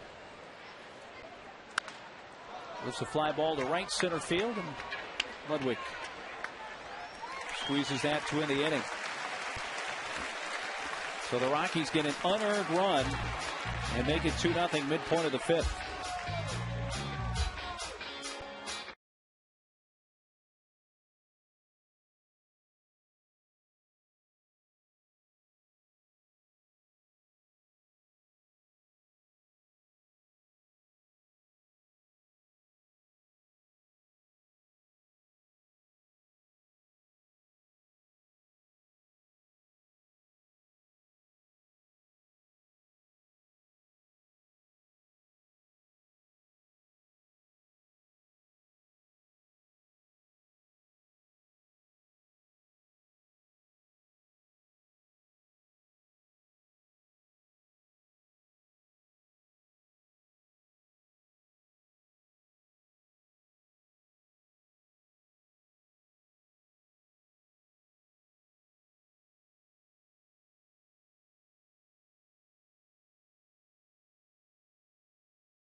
And we take you back to September 4th, 1995.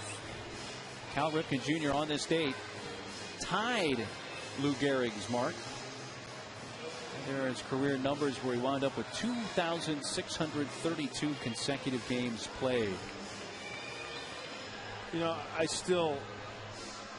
that still hasn't sunk in with me for a guy to play that long. That he got to 21-31 and kept on going to break Gehrig. You know what puts that in perspective is that when you hear of guys, oh, I've got the sniffles today, can't play, you know. He truly is Iron Horse, huh? No doubt. Aaron Cunningham up 8-9-1, part of the Padres order in the fifth. A De La Rosa fastball to strike one.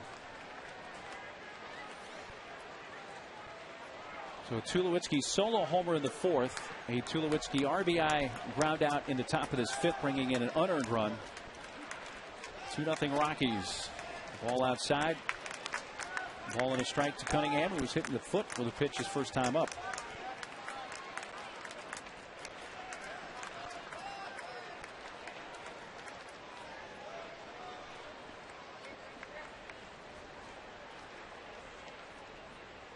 Cunningham up the middle, but to his right.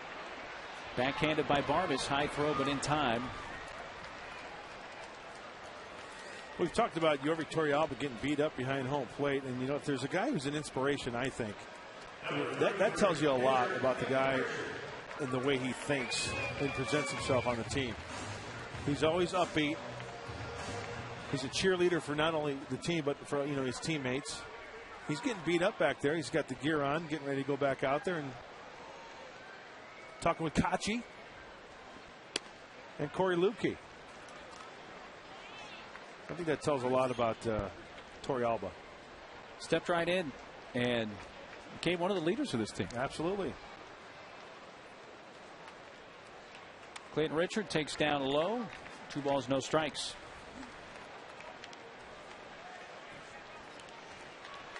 Clayton, after swinging and missing at a couple of fastballs from De La Rosa in the second, De La Rosa threw him a slider that he left up, and Clayton hit a high fly to right that was caught by Gonzalez. Let's see if Clayton sees the slider this time, or all hard stuff. Fastball again. 2-1.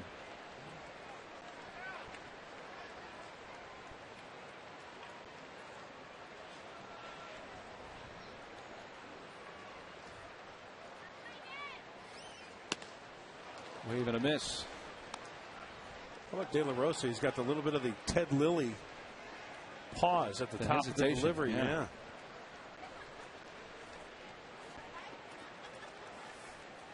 Dan Herron from the right side. Little pause, top of the rubber, there.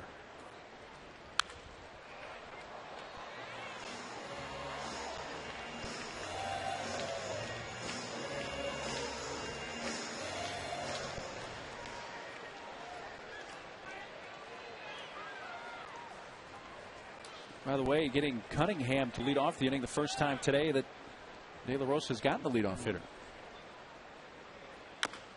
High chop. De La Rosa shadowing it up. Takes it up the line and tags Richard before he gets to the base. 1 unassisted. Duty, honor, education. Ashford University supports our military.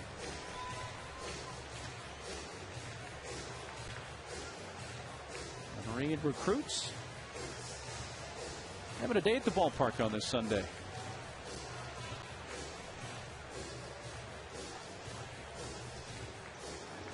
Ever been to a graduation? You know, I have not. It's open I'd love to the go. public. Yes, you should go. And they're held right down here. MCRD. Yeah. Yep. Right down by the airport. It's awesome.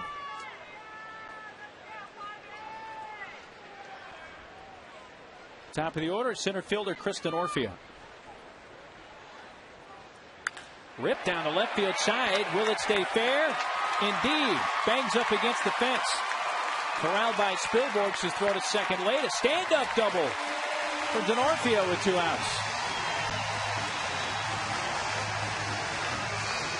On base for a 3rd time today, Kristen Orfia. 2 hits and a walk.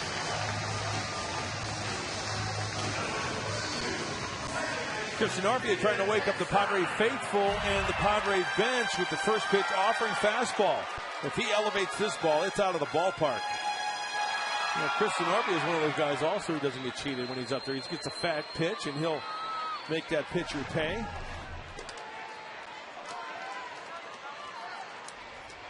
'13th double for Chris. Back in the air to right. Gonzalez right there, though, to make the catch. A 2-out double by Denorfia. He is stranded, and the Padres have left 5. We finished 5 at Petco Park.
Life is a lease. Negotiate well. Sixth inning baseball now on this Sunday from Petco Park. 2-0 Colorado. Jason Giambi leading off and takes the first pitch a little high for ball one. 6, 7, and 8 batters up for the Rockies.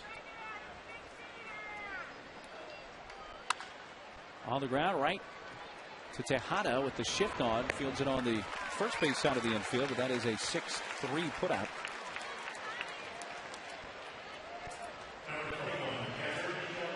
The only time the leadoff man has reached for the Rockies today is when Tulowitzki led off the fourth with that home run to center.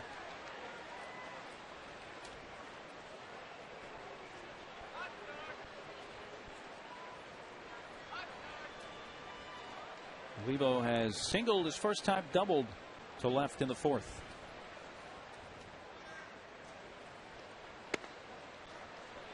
Low strike, 0-1.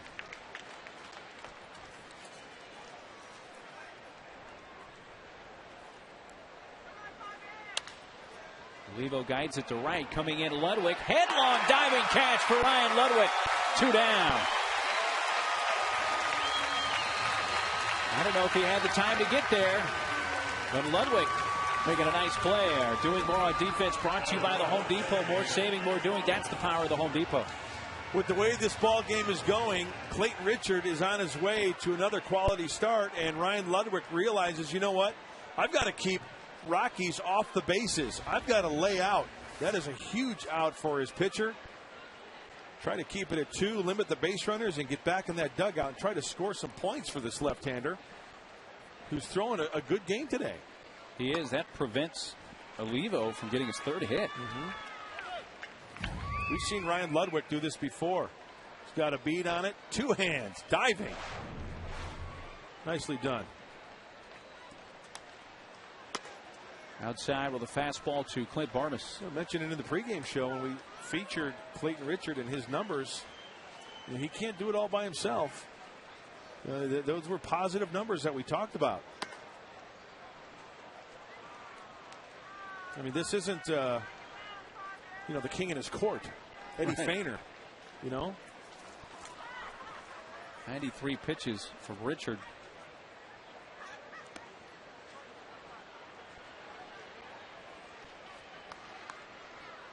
High in the count, 3-1 on Barmes with the pitcher due up next.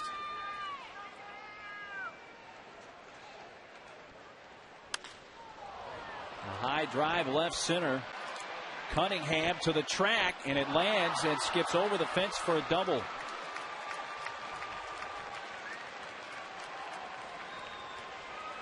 Barmes' first hit of the series. A 2-out double. He went down and got it, and it seemed like that ball hung up in the air quite a long time towards the one of the deepest parts of this ballpark. 401, right in front of the subway sign for a ground rule double. I mean, that's a long run for anybody. Did you see where were they playing him? Did you see where Fowler was, or where Denorfia was? I think Aaron was cheating him a bit towards the line, but Denorfia was pretty well straight up. Yep. Tim Stauffer up in the San Diego bullpen, and Aaron Balsley goes to the mound. So you got Clayton at 96 pitches. And the most pitches he has thrown in a start this year, 115. That was at Washington back on July 6th. And boy, was it hot that day. I was just going to say, if you can throw 115 pitches in the nation's capital in that humidity in San Diego, well, you're good for about 140.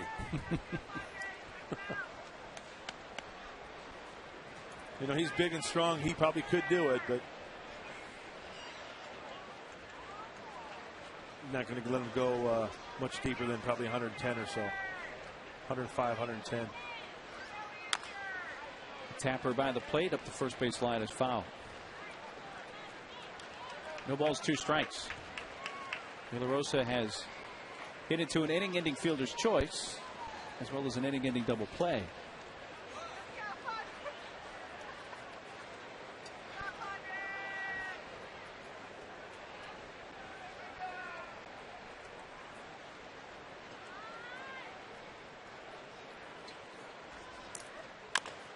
High chop, charged by Tejada. Then he has to wait for it to come down. Hurries to first, safe.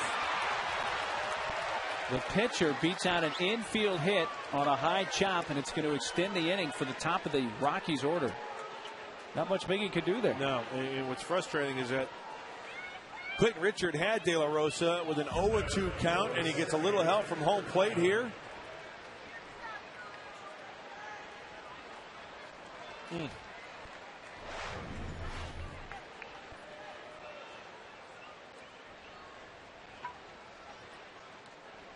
Now, we saw earlier in the series, Mora did a do-or-die bare hand on a similar type play. Got it out at first. Miggy used the glove there, but the other point here is that you had a runner rounding third. You know, you don't want to mess it up. Muff a bare hand play, have it go if he doesn't goodness knows where, and exactly allow the run to score. So that would have been a bigger gamble for him to go do or die there with the bare hand.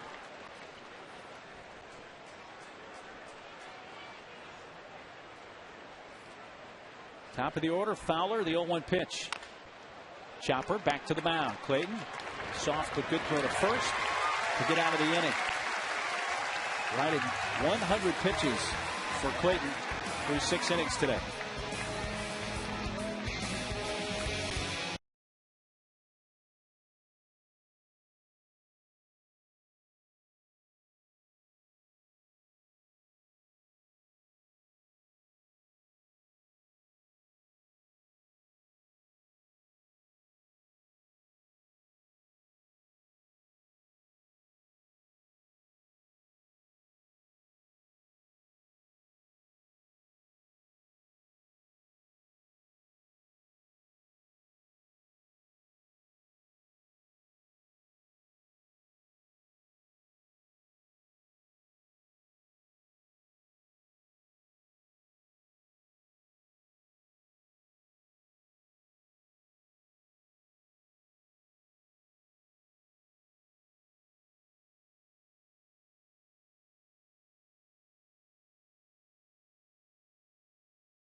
Next Sunday, September 12th, your Padres take on the Giants at 1:05, and the first 10,000 kids 14 and younger take home a Padres Hot Wheels. Plus, you'll get a chance to win prizes from Hot Wheels. See full-size custom show cars and race Hot Wheels before the game. Get your tickets today at Padres.com.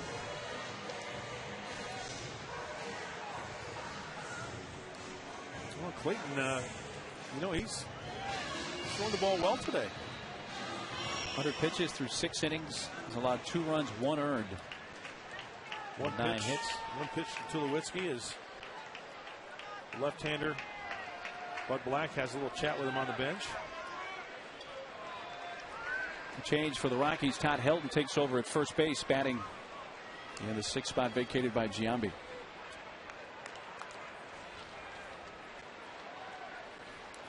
Three, 4, and 5 hitters for the Padres in the 6th, down 2-0. Ryan Ludwig leading off. Time to make some noise. Ball 1 is high. Ludwig, Adrian, and Tejada. 2 runs, 9 hits for the Rockies, no errors. They've left 8. Padres scoreless on 4 hits, 1 error, and 5 left on. A low strike, 1-1.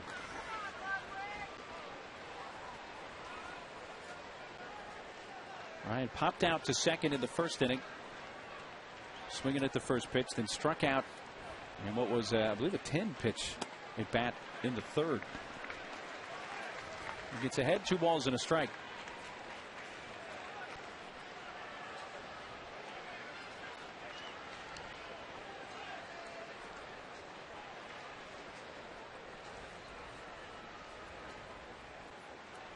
Ludwig sends a high drive. Center field. Fowler back on the warning track and makes the catch. Ludwig to dead center. Hit it about 390 feet from home plate. And it's one long out to begin the sixth. Got under it just a little bit too much.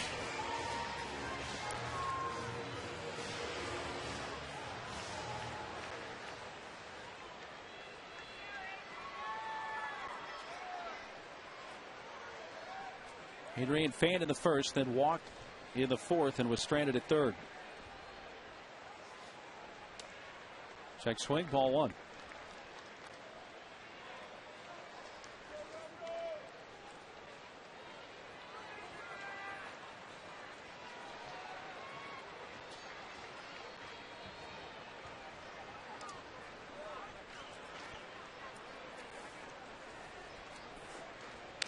Adrian gets jammed and fouls it. See, the Mets today put 18 runs up on the Cubs. It'd be nice if they shared about 6 or 7 of those with us every night. Kidding. That's what I was hoping for today, for Clayton Richard to get a little bit of breathing room and some cushion. Adrian right side, fair into the corner. That ball deflected off the glove of Helton, but then it skips into foul ground and then out of play for a double. Well, Helton leaped for that ball. Apparently got a mid on it because where it came down was in foul territory, but with Helton, where he touched it in fair ground, and a double for Adrian, his 28th. First base umpire Bruce Dreckman was all over it, and boy, Adrian picks that one. Glove, and like you mentioned, Mark, it's where Helton touches the baseball. He touched it, fair territory. It lands in foul territory. Adrian point and say, hey, he touched it. He goes, oh, yeah, you betcha.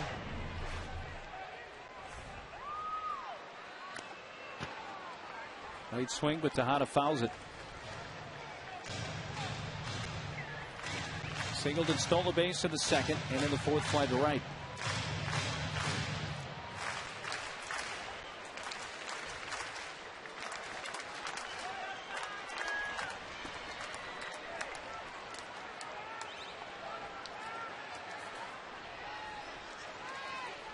Tejada, high drive, left field, but did he get under it too much? Spilborg's at the fence. This is time. Second tank of the Western Metal Building. Big E's fifth is a Padre, and it's 2-2.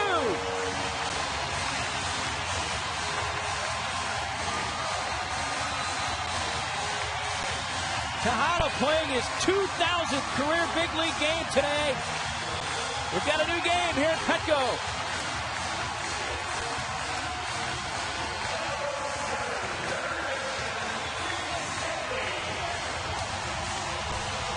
Were you shocked it hit that far up the Western Metal Building? When this ball was off the bat, the trajectory of that baseball, I thought it had a chance, but I didn't think it was going to go that far. It looked like Miguel knew it was going to go that far. Third time around, 0-1 pitch, and we are tied. Look at this ball just jump off his bat. It looks like it goes straight up. Yeah, I thought maybe he just got under it a little too much. Looks like he knew it. Put a notch in that man's shillelagh. And shine the spotlight on that home run. Nice.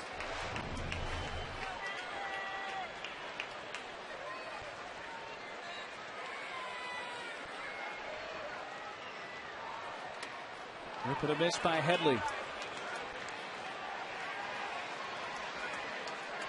Takes a single to 2 trips.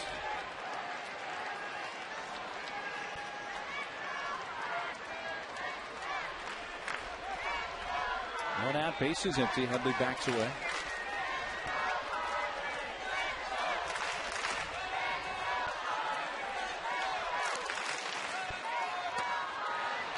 Strikes him out on the ball on the hands. The slider.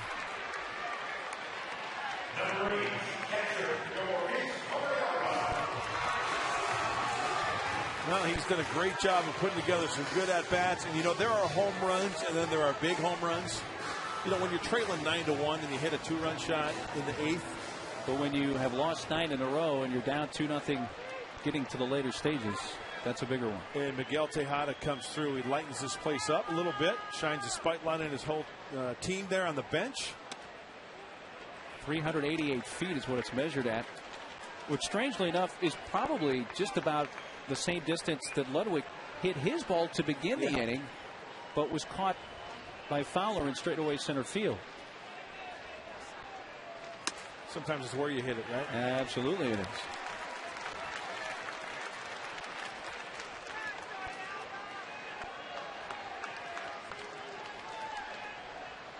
Hopefully it's a 6th inning wake-up call as we take a look at Miguel Tejada's distance.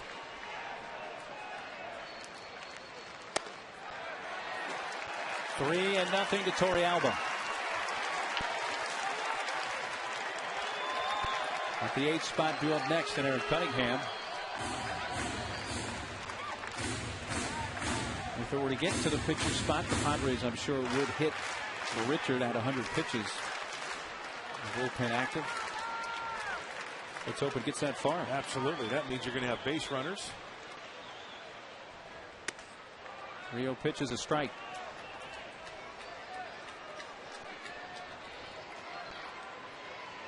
Rabin has reached on a fielder's choice and rolled into a double play.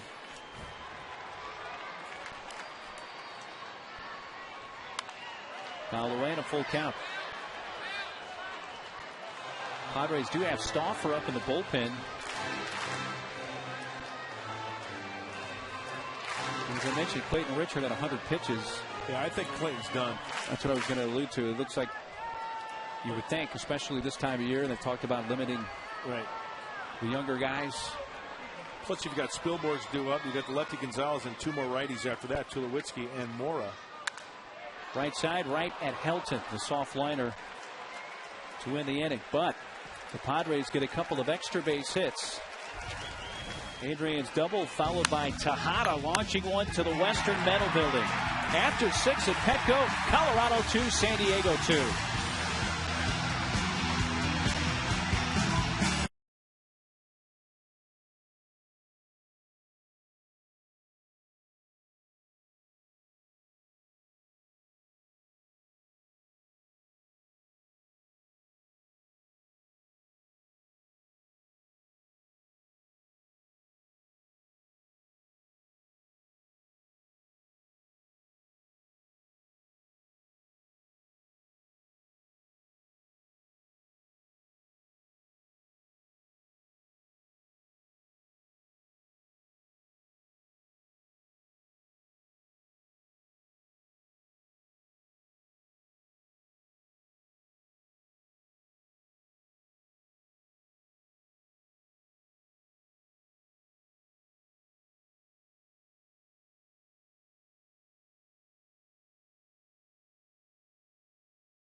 Subway. Try the $2.50 Western and cheese melt with a cup of freshly brewed Seattle's best coffee. Open at 7 a.m. Subway, eat fresh.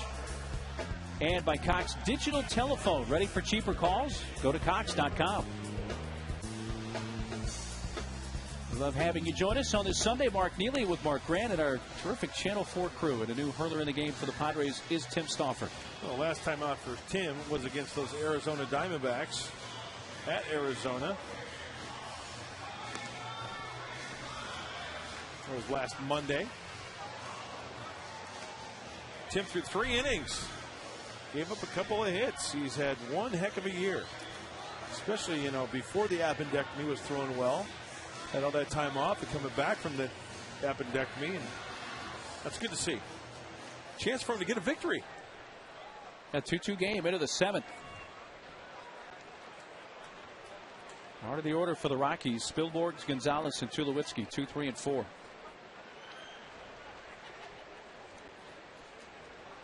This guy's been a tough out today, Spilborghs. 2 hits, a walk. He scored what was an unearned run in the 5th.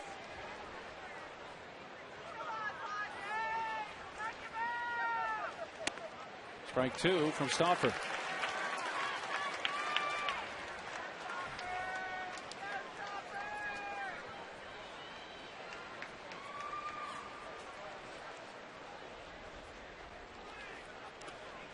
In the dirt, and it kicks off Torrealba.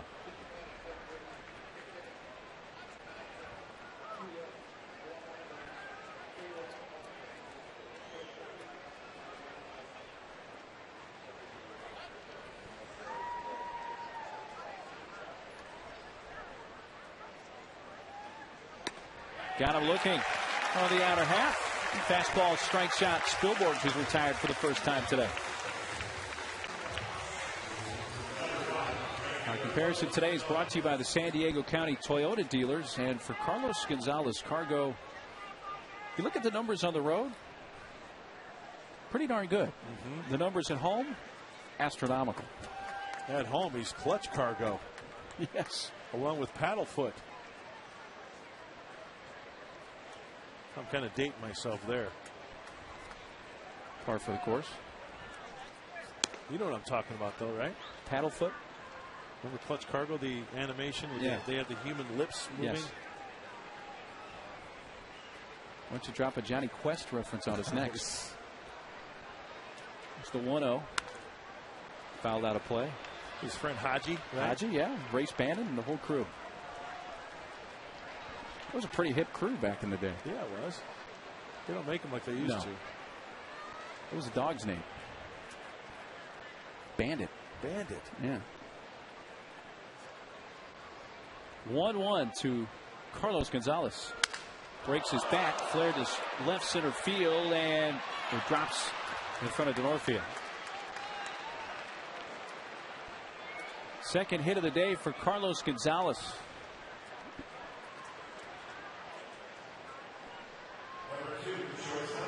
Tim Stauffer made a good pitch. It wasn't a good swing by Gonzalez, but let's take a look. He thinks it's an out. Off the end of the bat, shatters it. And he finds himself on first base. He thought that ball was going to be caught. Up to a 13-game hitting streak for Carlos Gonzalez.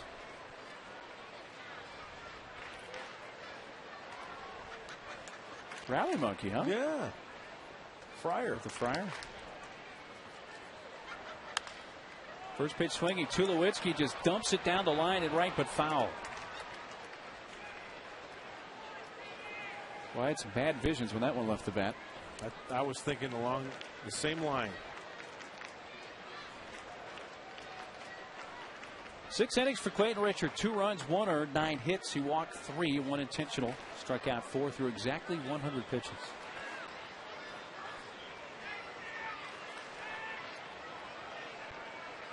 Tulowitzki has knocked in both Rockies' runs. A solo homer in the 4th leading off that made it 1-0. And his RBI ground out in the 5th scored Spilborghs that made it 2-0.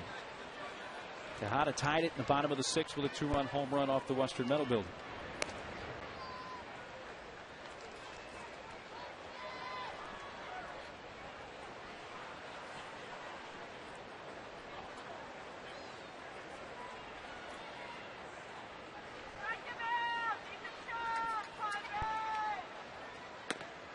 Paint 0-2.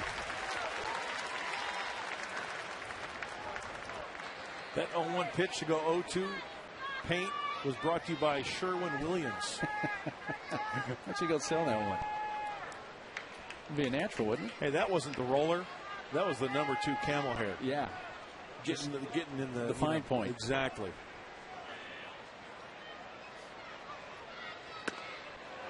Ooh. Thought he went right back out there with the same brush.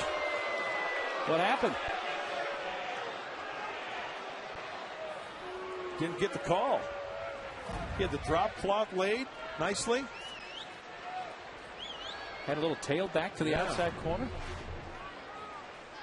Torrealba set off a little bit off that plate.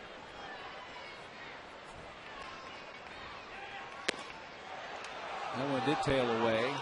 2-2. But one thing's for certain, Troy Tulowitzki is a tough out. Great plate coverage. He'll flare it out that way. He'll spin on the fastball in.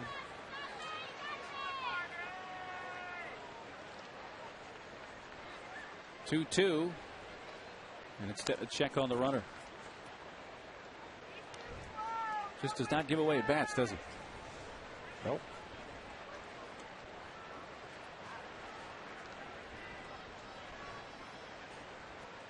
Rockies up to 10 hits after the broken bat single for Gonzalez, who's still drawing the attention of Stauffer.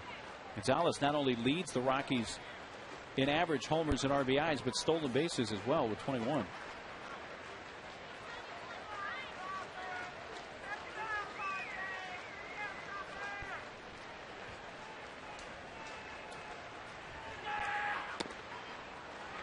Full count from 0-2 to 3-2.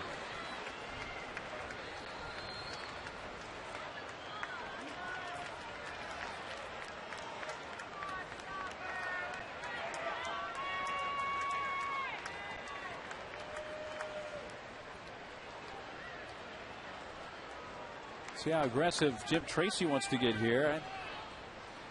How good are the chances of Gonzalez running here? I say send him. Got a feeling he's on the move too. There he goes. And it's low ball 4.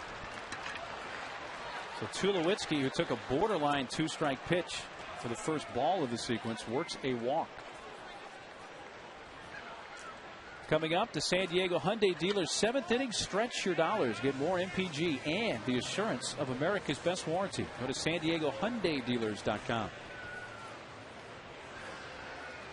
Padres are going to make a double switch here.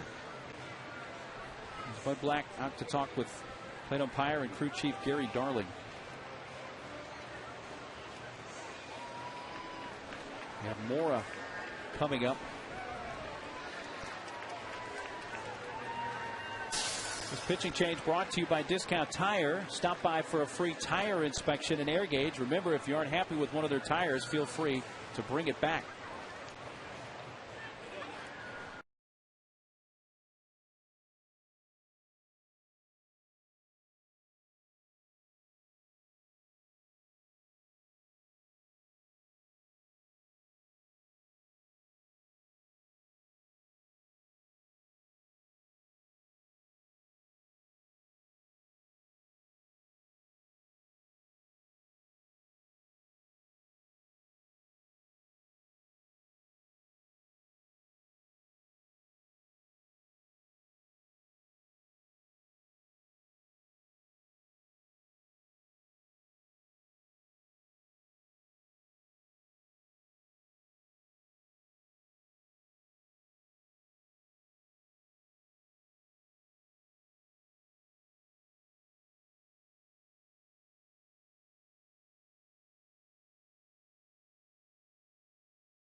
Create your dream yard today. Visit rcpblock.com. New battery for the Padres, including new hurler Mike Adams. And with one out here, Bud Black going to his 8th inning guy here in the 7th. Good numbers for Mike Adams. And going against the right-hander, Mora. The ideal situation here would be roll that ground ball and get a double play. Are we seeing a case here, Bud? If this were the team still up 6 or 7 games in the standings and not dealing with a 9-game losing streak in a tie game. Stauffer going longer. Sure. But in this instance, Bud is like, hey, I got to get my big guns out of the bullpen and keep this a 2-2 game. So Adams inherits 2 on, 1 out. And Melvin Moore, the hitter.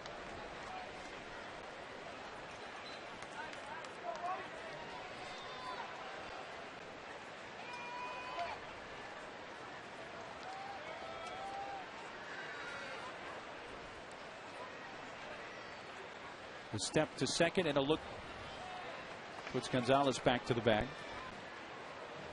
Or today against Clayton Richards, struck out twice and fly to right. 0 for 3.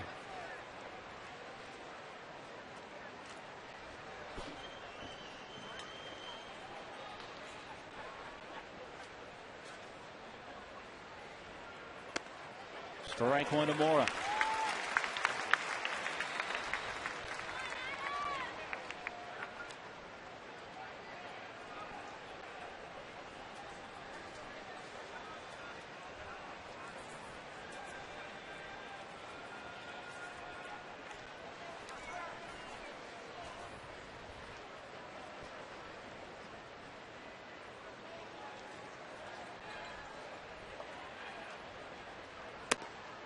Down low.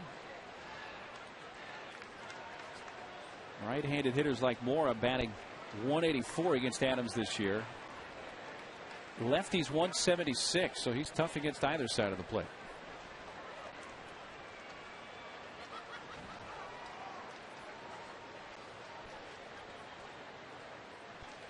Two on, 1 out. The 1-1 to Melvin Mora. Another step back and look at second. Trying to keep Gonzalez a little closer. You know, base hit to the outfield. He's got a chance to score, and maybe that 1 step would make the difference. You got Eckstein also jockeying back and forth. There he goes. Takes off. They're both running. The pitch, a ball, throw to second, and safe there. A double steal for Gonzalez and Tulowitzki.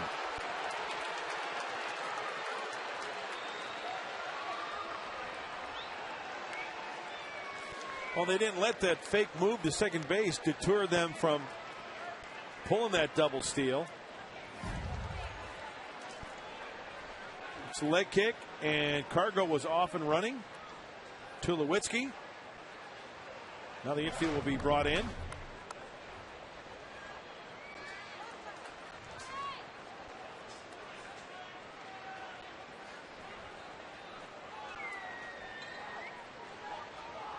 Takes the double play out of the equation. 2-1 pitch. Fouled away right side. Now you talk about having to make some big league pitches right here to Melvin Mora. Utilize that infield that is in. A 1 hopper to one of the infielders to try to freeze those runners at second and third base.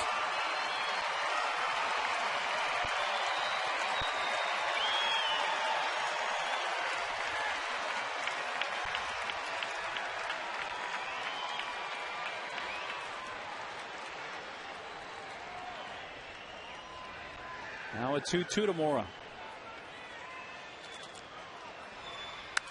Fouled away again right side at the 96-mile-per-hour fastball. And on the flip side, Mora is trying to get something to elevate to the outfield.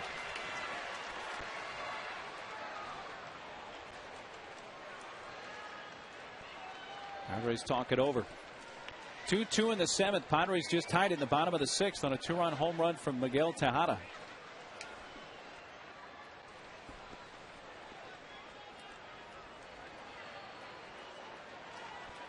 I think a pitch that would be ideal for Moore to elevate something, even if it's down, is that pitch down and away. You can kind of golf it to the right side. So Mike Adams probably wanted to try to counter something down middle in. Maybe jam him a little bit for a weak grounder to Chase Headley. Moore to the right side. A diving attempt by Eck. It's into right field. Gonzalez scores. Tulowitzki to the plate. Here comes the throw by Ludwig. The throw gets by. Down to second is Mora, and it's 4-2 Colorado. Well, the infield in, and Eck dove to his left. But the Rockies have their original 2-run lead back. Inches from Eckstein's glove to snare that line drive. Hundley was set up down and in. He got it middle of the plate, and Mora just spanked it that way. And thank goodness that Mike Adams was backing up behind home plate as Tulowitzki avoids crashing with Hundley. First base open, they'll put Helton on. The left-handed hitting Helton to bring up the right-handed hitting Olivo, who's had a good day already. Those runs charged to Stahl for a third of an inning. 2 runs, both earned. One was just a little broken bat base hit for Gonzalez that got it going, and then he got ahead of Tulowitzki 0-2, but walked him.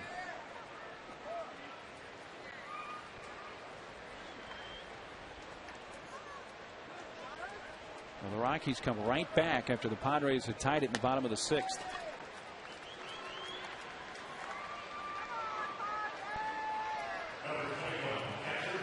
Only out of the inning, the strikeout of Spilborn's looking to begin the frame.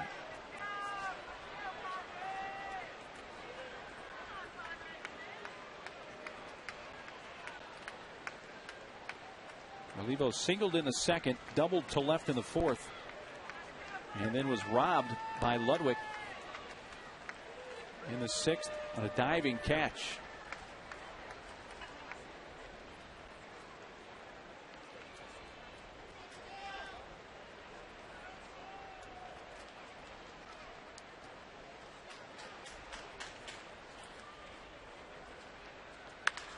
High drive center field. Denorfia retreating to the edge of the track. He makes the catch. The lead runner tags. Mora over to third, and it's first and third, 2 outs. Olivo's had 4 very solid at bats today, and that one went about 385, 390 to center. Remember, the one at bat where he made an out was in the 6th inning when Ludwig made that diving grab, taking away a base hit.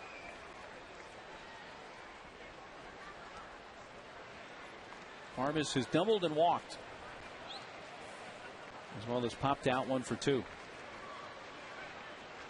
Now, do you just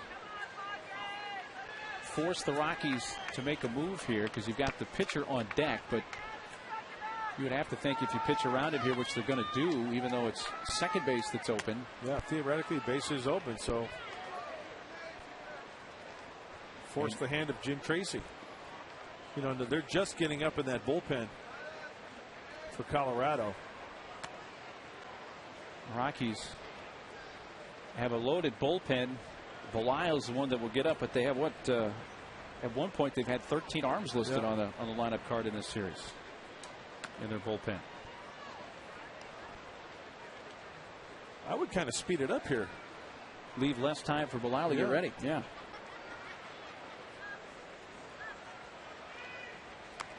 And there's ball 4, second intentional walk of the inning, third of the game. They're going to pinch hit for De La Rosa. No surprise there. They've got Seth Smith, who's the best pinch hitter of the major leagues last year, available, and he comes out of the dugout. So Smith will bat, bases loaded, 2 outs.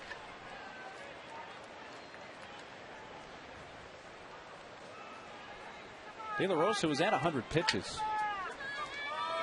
Identical to Padres starter Clayton Richard.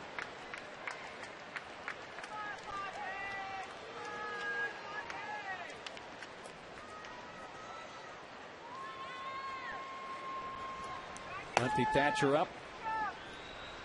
A little time being bought here. I didn't look down to see how long Thatcher's been loosening, but I don't think it's been terribly long. No.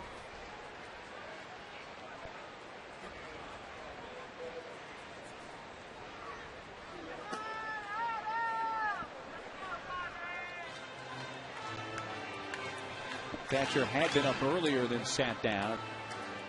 So it may not take him all that long to get loose. Let's see if they're just buying some time here to get him ready. Remember, you get 8 tosses when you get out to that mound. Here comes Bud.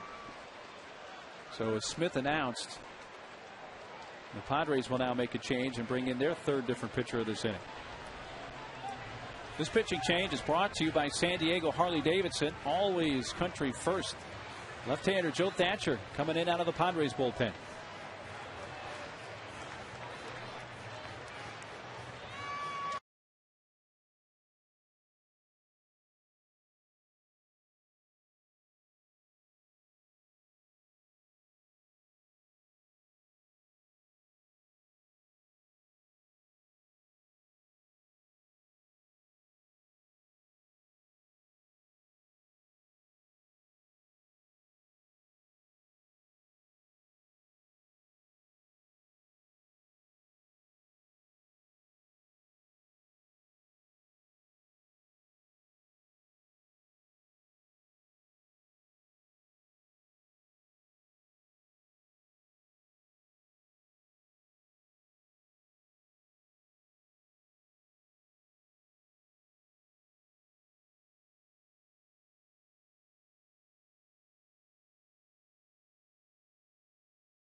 Seven days a week.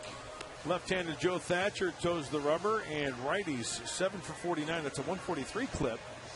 Lefties a 179. And it will be lefty on lefty, as we just mentioned before break. Seth Smith, pinch hitting. Smith, by the way, hitting .280 against righties. Against lefties, 143.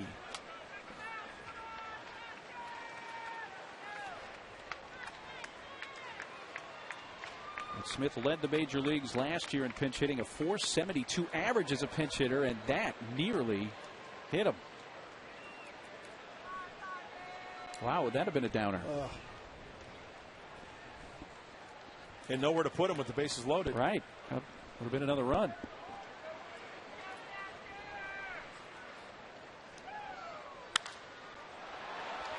Towering pop fly, shallow right center field, and Denorfia wants it. Had to adjust, but made the catch. The Rockies get 2 in the inning on only 2 hits, both singles. Time to stretch at Petco. And the Rockies once again leading the Padres by 2. It's 4-2.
Diego, your energy savings expert. For locations, visit fandiego.com. For ceiling fans, go to Fan Diego.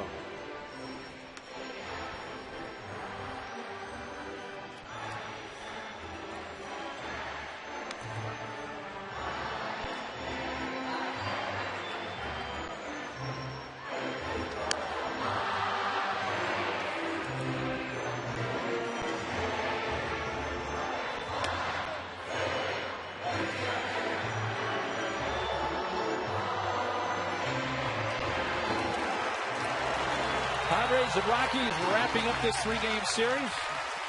4-2 Colorado, bottom of the 7th now. Padres will have the 8-9-1 hitters up, facing new hurler for Colorado, Matt Belisle. Matt Belisle is a mid-relief guy, long relief. The beauty of Matt Belisle is that he can be used as a starter or a reliever. He's done that over the past few years. 4-pitch pitcher, fastball, slider, curve, and a change. Low to mid-90s. Fewer hits than innings pitched for the right-hander. And for the Padres, 9 outs. Try to make it those 2 runs or more.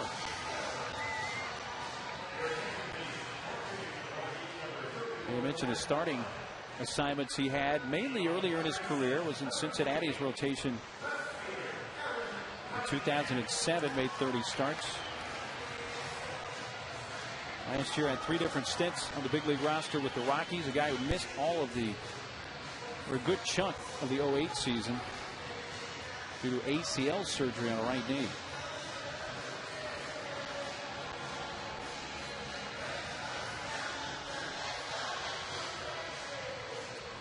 Cunningham, then Hundley, who came in as part of the double switch, and Denorfia on the Padres 7th, trailing again by 2.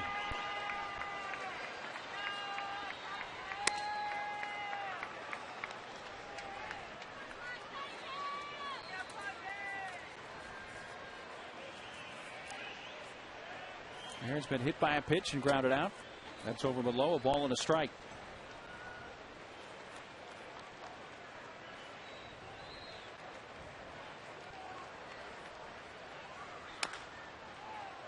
Softly foul left side, 1-2.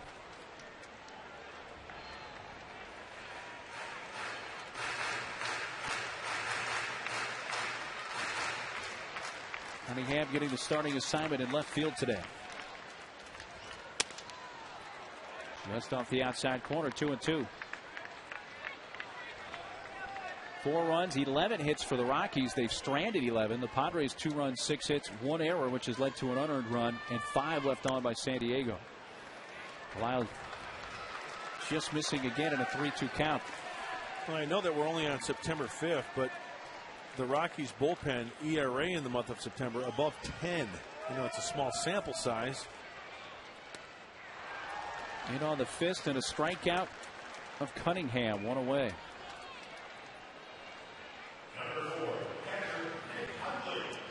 Last month in August, a 3.9 ERA, which is pretty darn good.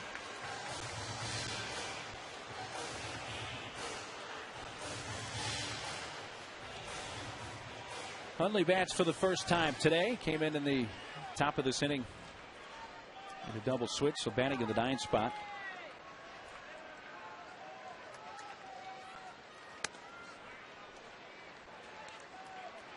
Nick had his first career pinch hit home run in the 7th inning here on Friday night. A 2-run shot that made it a 4-3 game, but that would be the final in favor of the Rockies.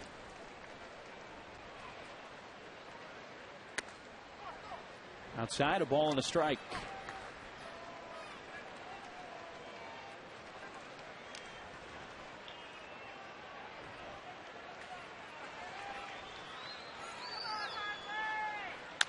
Only a chopper right side, charged by Barmes. He gets it and throws. 2 away. Hey, remember earlier we were talking about leadoff walks or leadoff batter? Yeah, the Padres had the leadoff man reach each of the first 4 innings. Have not been able to do so since. Well, my good friend David Smith at Retro Sheet just informed me that when the leadoff batter walks, he scores 39% of the time. It's based on looking at over 100,000 games and about 2 million innings since 1950. That would not be a small sample size. That would be a rather large one. 39%, huh? Yes, and also the percentage is the same when the leadoff batter singles or reaches in an error.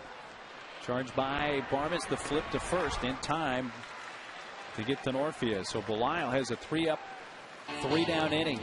After 7 for Petco Park, Colorado 4 and the Padres 2.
That's a piece of the high life. Go to MillerHighLife.com for details.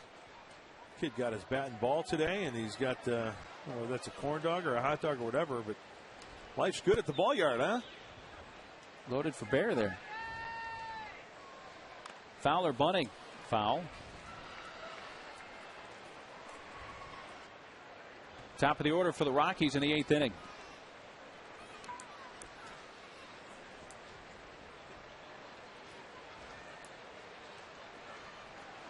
Fowler has struck out, grounded out twice, and fly to center.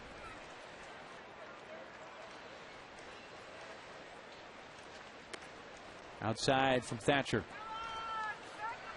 So Thatcher got the final out of the 7th, now working to the switch hitting Fowler.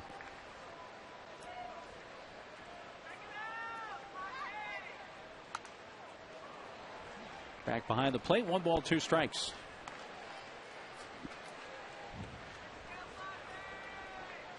Rockies took the lead. A Tulowitzki solo homer in the 4th. They added an unearned run in the 5th on a Tulowitzki ground out to lead 2-0. Tejada homered in the 6th to tie it at 2. 2-run single for Mora gave him back the lead in the 7th. Now in the 8th, leading off, Fowler grounds out to Eck. See that ball stay down for Eck. Talked to David before batting practice on Friday and just having a little baseball conversation. I said, how would you rate this infield? You know, the dirt, the consistency, the grass. You know what he said? First of all, he went, the best in all of Major League Baseball. Nice. End quote. That's quite a testament to Luke Yoder and his staff here, because this is one of the best, if not the best.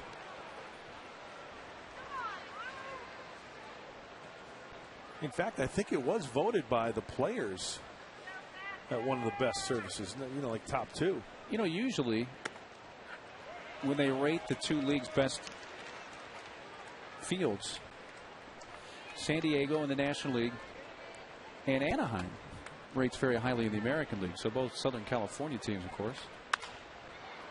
Spielborgs to center field and Orfia there. 2 outs.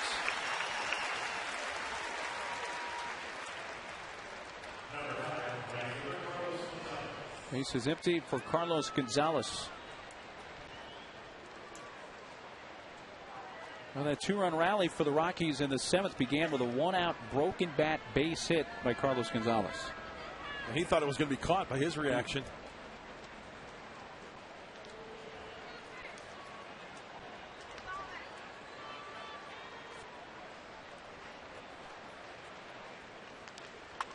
He bunts towards third. Barehanded, trying the barehand. Headley can't come up with it.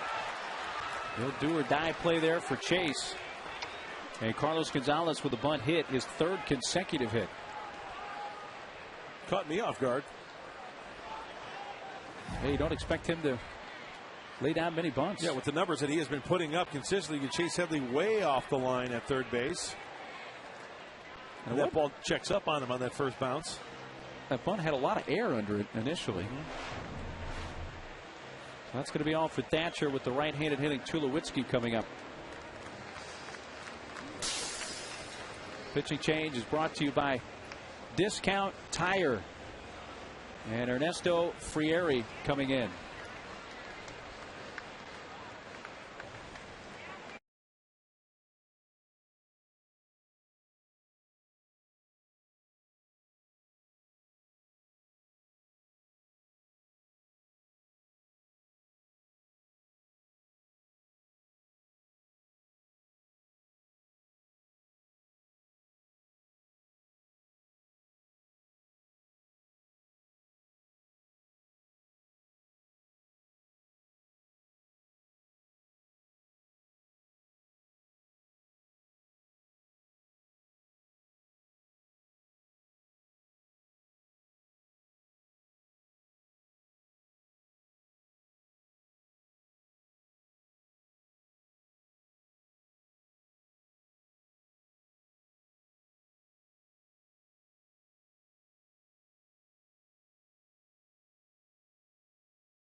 TPBlock.com. Well, last time out for Frieri was Friday against the same Colorado Rockies. An inning.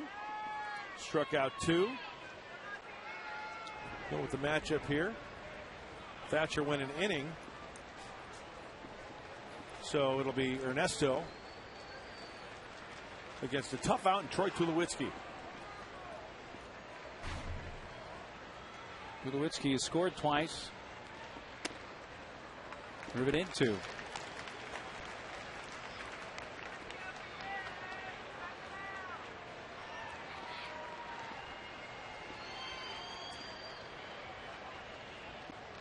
You know what's not on there on that last little look that Tulowitzki has done that was a big play was the double steal.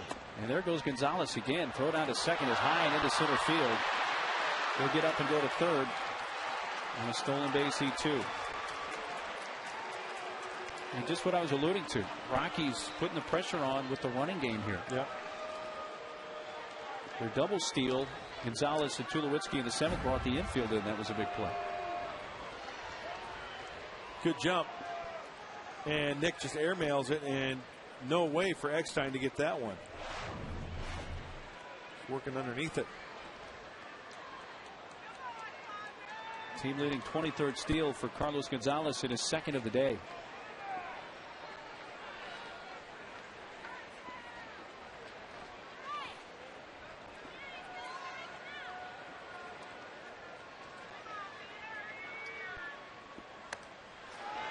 Ripping at the 94-mile-per-hour high fastball. Tulowitzki falls behind. A ball and 2 strikes.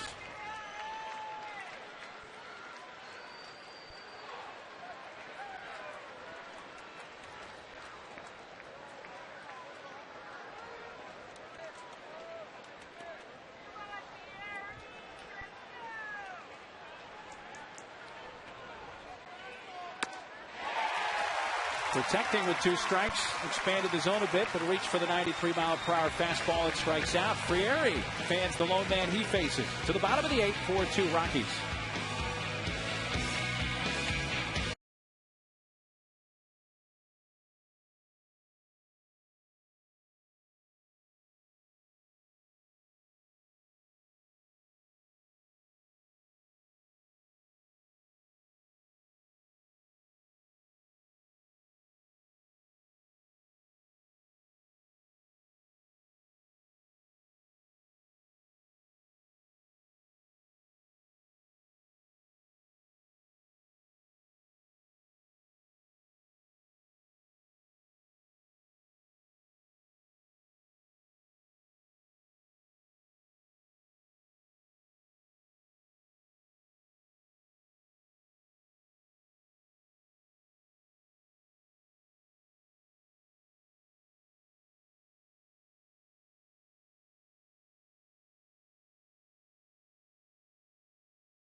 Presented by Ashford University. Friday, November 5th. Jewel headlines Under the Stars with special guest Colby Calais. The tickets are on sale now at Padres.com/concerts. Eckstein leading off. Padres down 2 in the 8th. Part of the order up. And golf foul back to the screen.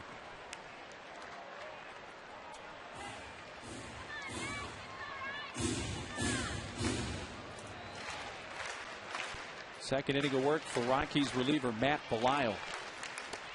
And an off-speed pitch strikes out Eckstein, a curveball.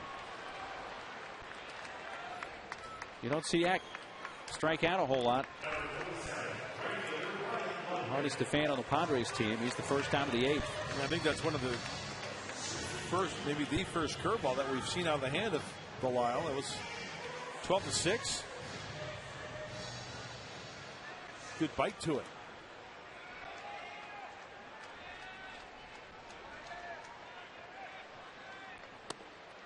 Ball one is low to Ryan Ludwig.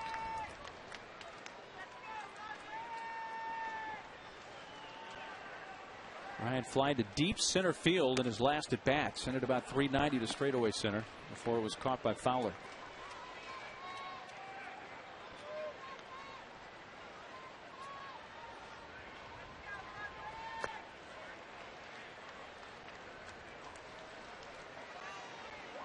Rockies have 12 hits. Padres with 6. Rockies have stranded 12.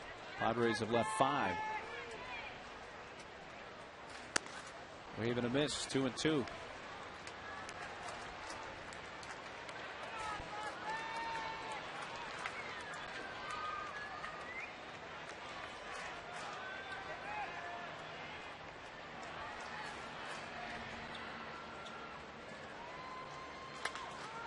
Fly ball to center. Fowler barely had to move. Comes in a couple of steps. 2 outs.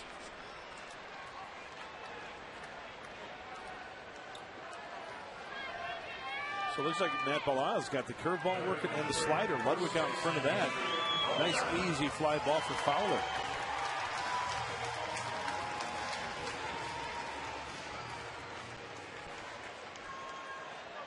Adrian doubled to start the rally in the 6th. That was followed by the Tejada home run off the Western Metal Building. Hack in first pitch fastball.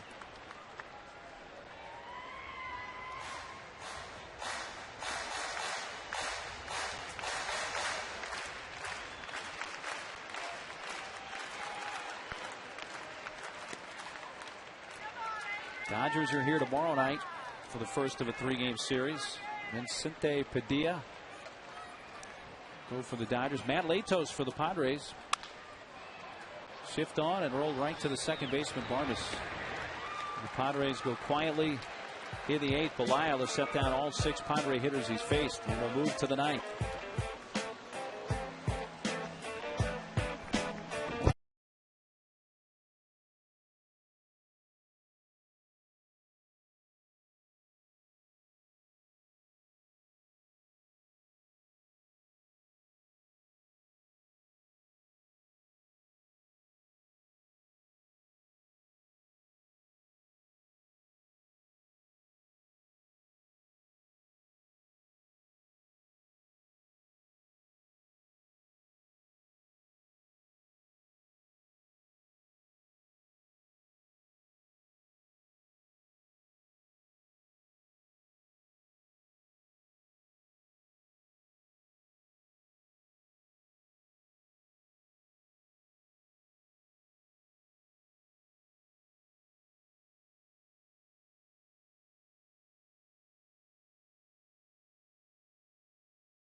Take on the San Francisco Giants at 1:10, and the first 25,000 fans take home a new Padres patriotic bag presented by Flow TV. Don't wait. Get your tickets today at Padres.com.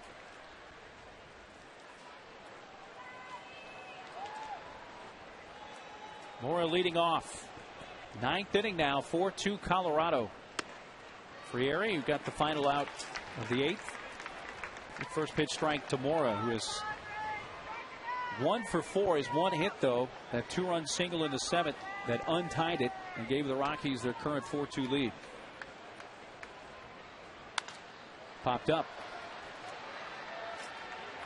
Eck and Tejada and Maggie into the outfield grass to haul it in. Tejada's got the glasses on the hat, so not getting the assistance there. Eck had his down, but Tejada with the catch.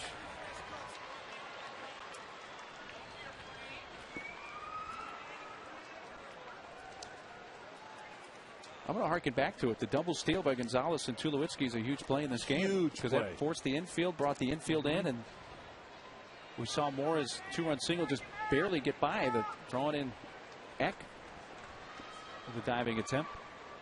I mean, you look at who you have on the bases in the situation, and Jim Tracy being aggressive.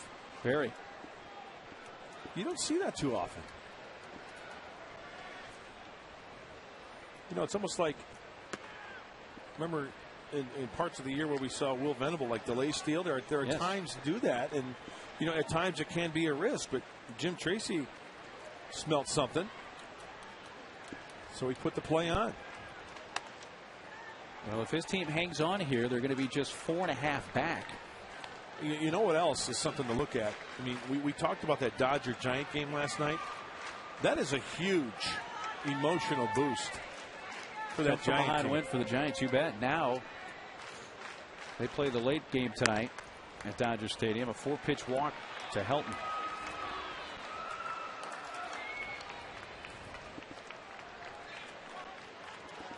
Padres missed Jimenez in this series. He's not having the same second half as he did first half, but he's still been a big story for them this year.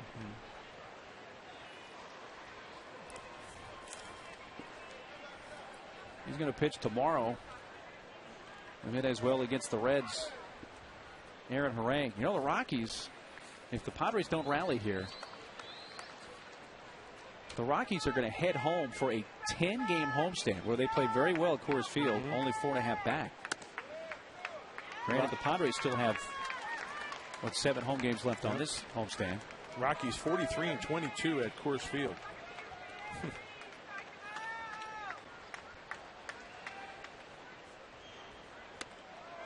Wave it a miss. That's Frieri's curveball. 0-2. Olivo's had 4 very good at bats. Hits his first 2 times, a single and a double. Robbed by Ludwig on the diving catch and right of the 6th. Then he flied to center in the 7th. This time he strikes out. Frieri is second K and 2 away in the ninth. I've always been impressed with Ernesto Frieri and his stuff. A little bit of deception thrown across his body. Hey, he made Tulowitzki, right, take a bad cut for the strikeout to end the 8th. And Olivo goes down swinging.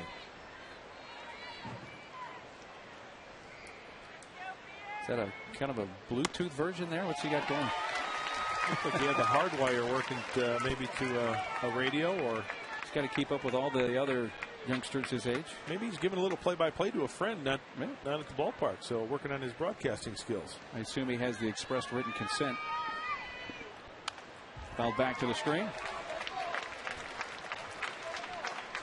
0-2 on Clint Barnes.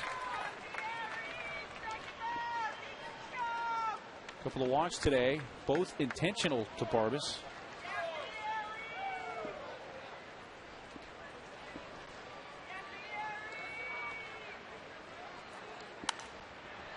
Pop foul back this way.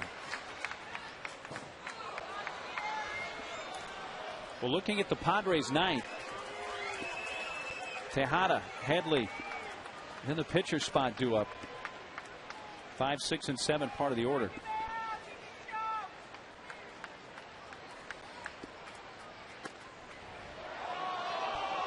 This is where you say, where'd that miss? If I could steal your line. Well, you know, it's kind of tough from the center field camera angle with that glare at home plate. It's kind of tough to see where home plate is sometimes. I mean, we know where it is, but to see it, like from that angle, it's kind of tough. Fastball is high, 2-2. But it did look like a pretty good pitch. The only bench player used today so far by Bud Black, Hundley, as part of the double switch. Everybody else available.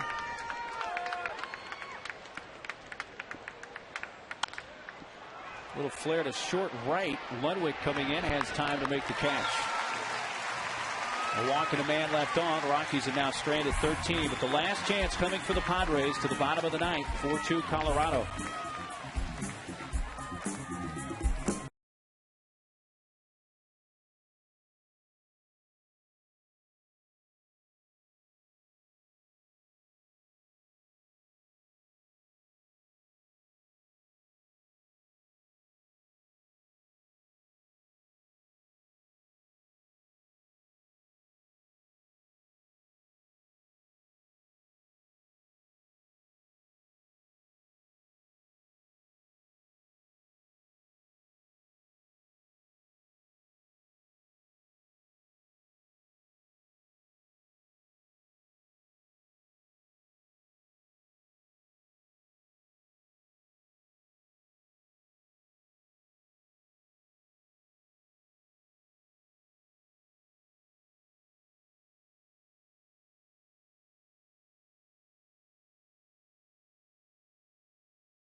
Hit of the game brought to you by Sonic. Sonic in San Diego, a perfect fit. And Troy Tulowitzki to straightaway center field, the second home run of the series. That opened up the scoring in the top of the fourth. Well, the Padres were able to come back and tie, have not led in this game, and the Rockies give the 2-run lead in the ninth to their closer, Houston Street. Fastball slider, basically two-pitch pitcher for Houston Street. He's not going to light up a radar gun. Been a frustrating afternoon. It's been a frustrating last 9 games and 8 innings for the Padres. Tejada leading off has accounted for all the Padres scoring, and he lays down a bunt. Picked up by Street. He has no play. Padres needing base runners, and Miggy's on with a bunt base hit. Going to bring the tying run to the plate.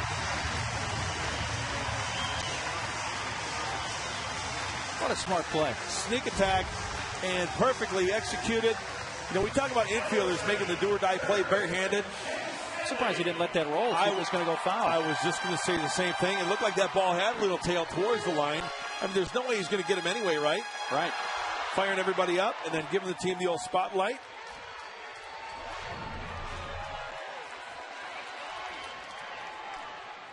Headley fouls it away. Chase has a single today. That came in the fourth. 4-2 Colorado. Bottom of the ninth. Tying run at the plate for the Padres. Outfield playing deep. Spillboards. Playing deep. Fowler deep. Drops in a strike. Oh, speed pitch. 0-2.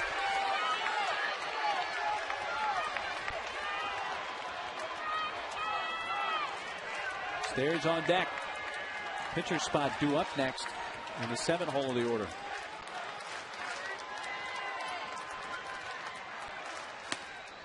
And moves outside. A ball and 2 strikes.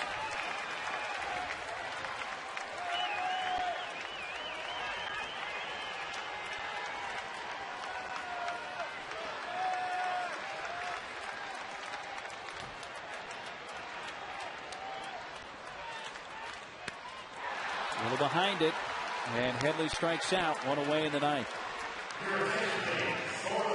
Stairs will bat for the pitcher, Frieri.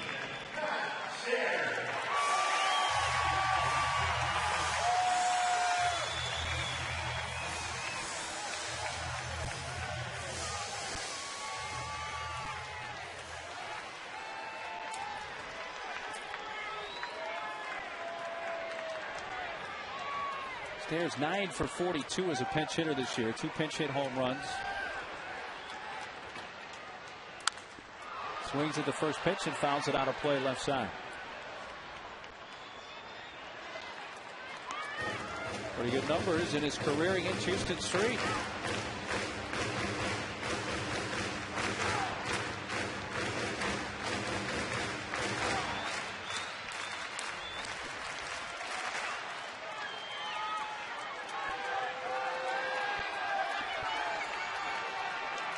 And Venable on deck. 0-2. There's that little flip me up slider that he throws. There's nothing Luke Gregerson about it. I mean, it's just a little tilt to it.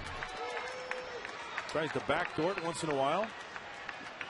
Sometimes he'll even take a little bit off that pitch. Outside the Stairs, a ball and 2 strikes.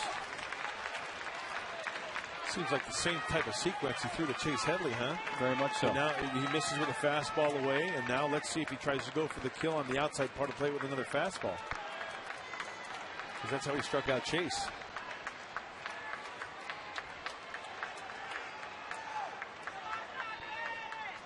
There it is. Same sequence, and he gets strike 3 call on the outside corner to Stairs. Padres are down to their final out, and with a right-handed hitter Cunningham due up, the Padres will bat left-hander Will Venable. He went on the outside corner. It's very tough to tell, but Street getting the call.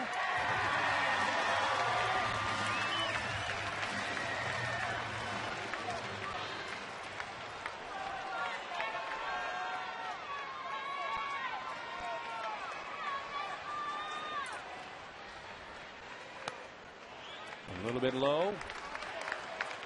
Latos going tomorrow. He now has the lowest ERA in the National League, tied with Buchholz of the Red Sox for the lowest ERA in baseball.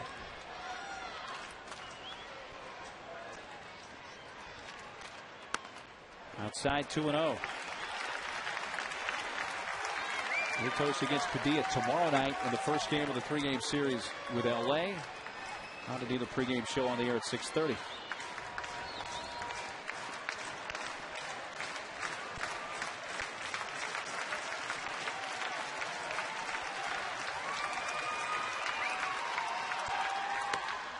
Fastball strike.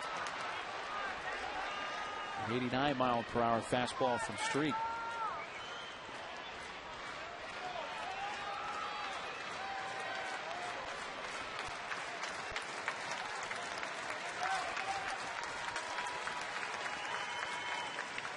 Tejada takes off, swing and a miss.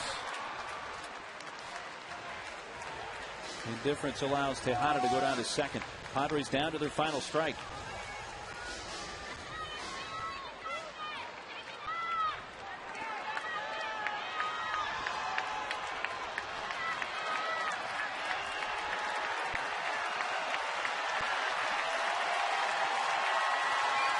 $23,250 paid today at Petco.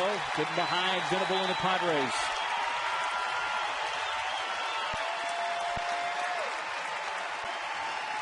Streets 2-2. Rockies win it 4-2 and sweep this 3-game series. Leadoff bunt base hit by Tejada, but then Street strikes out the next 3. And the Rockies win it 4-2. Rockies now just 4.5 back of the Padres.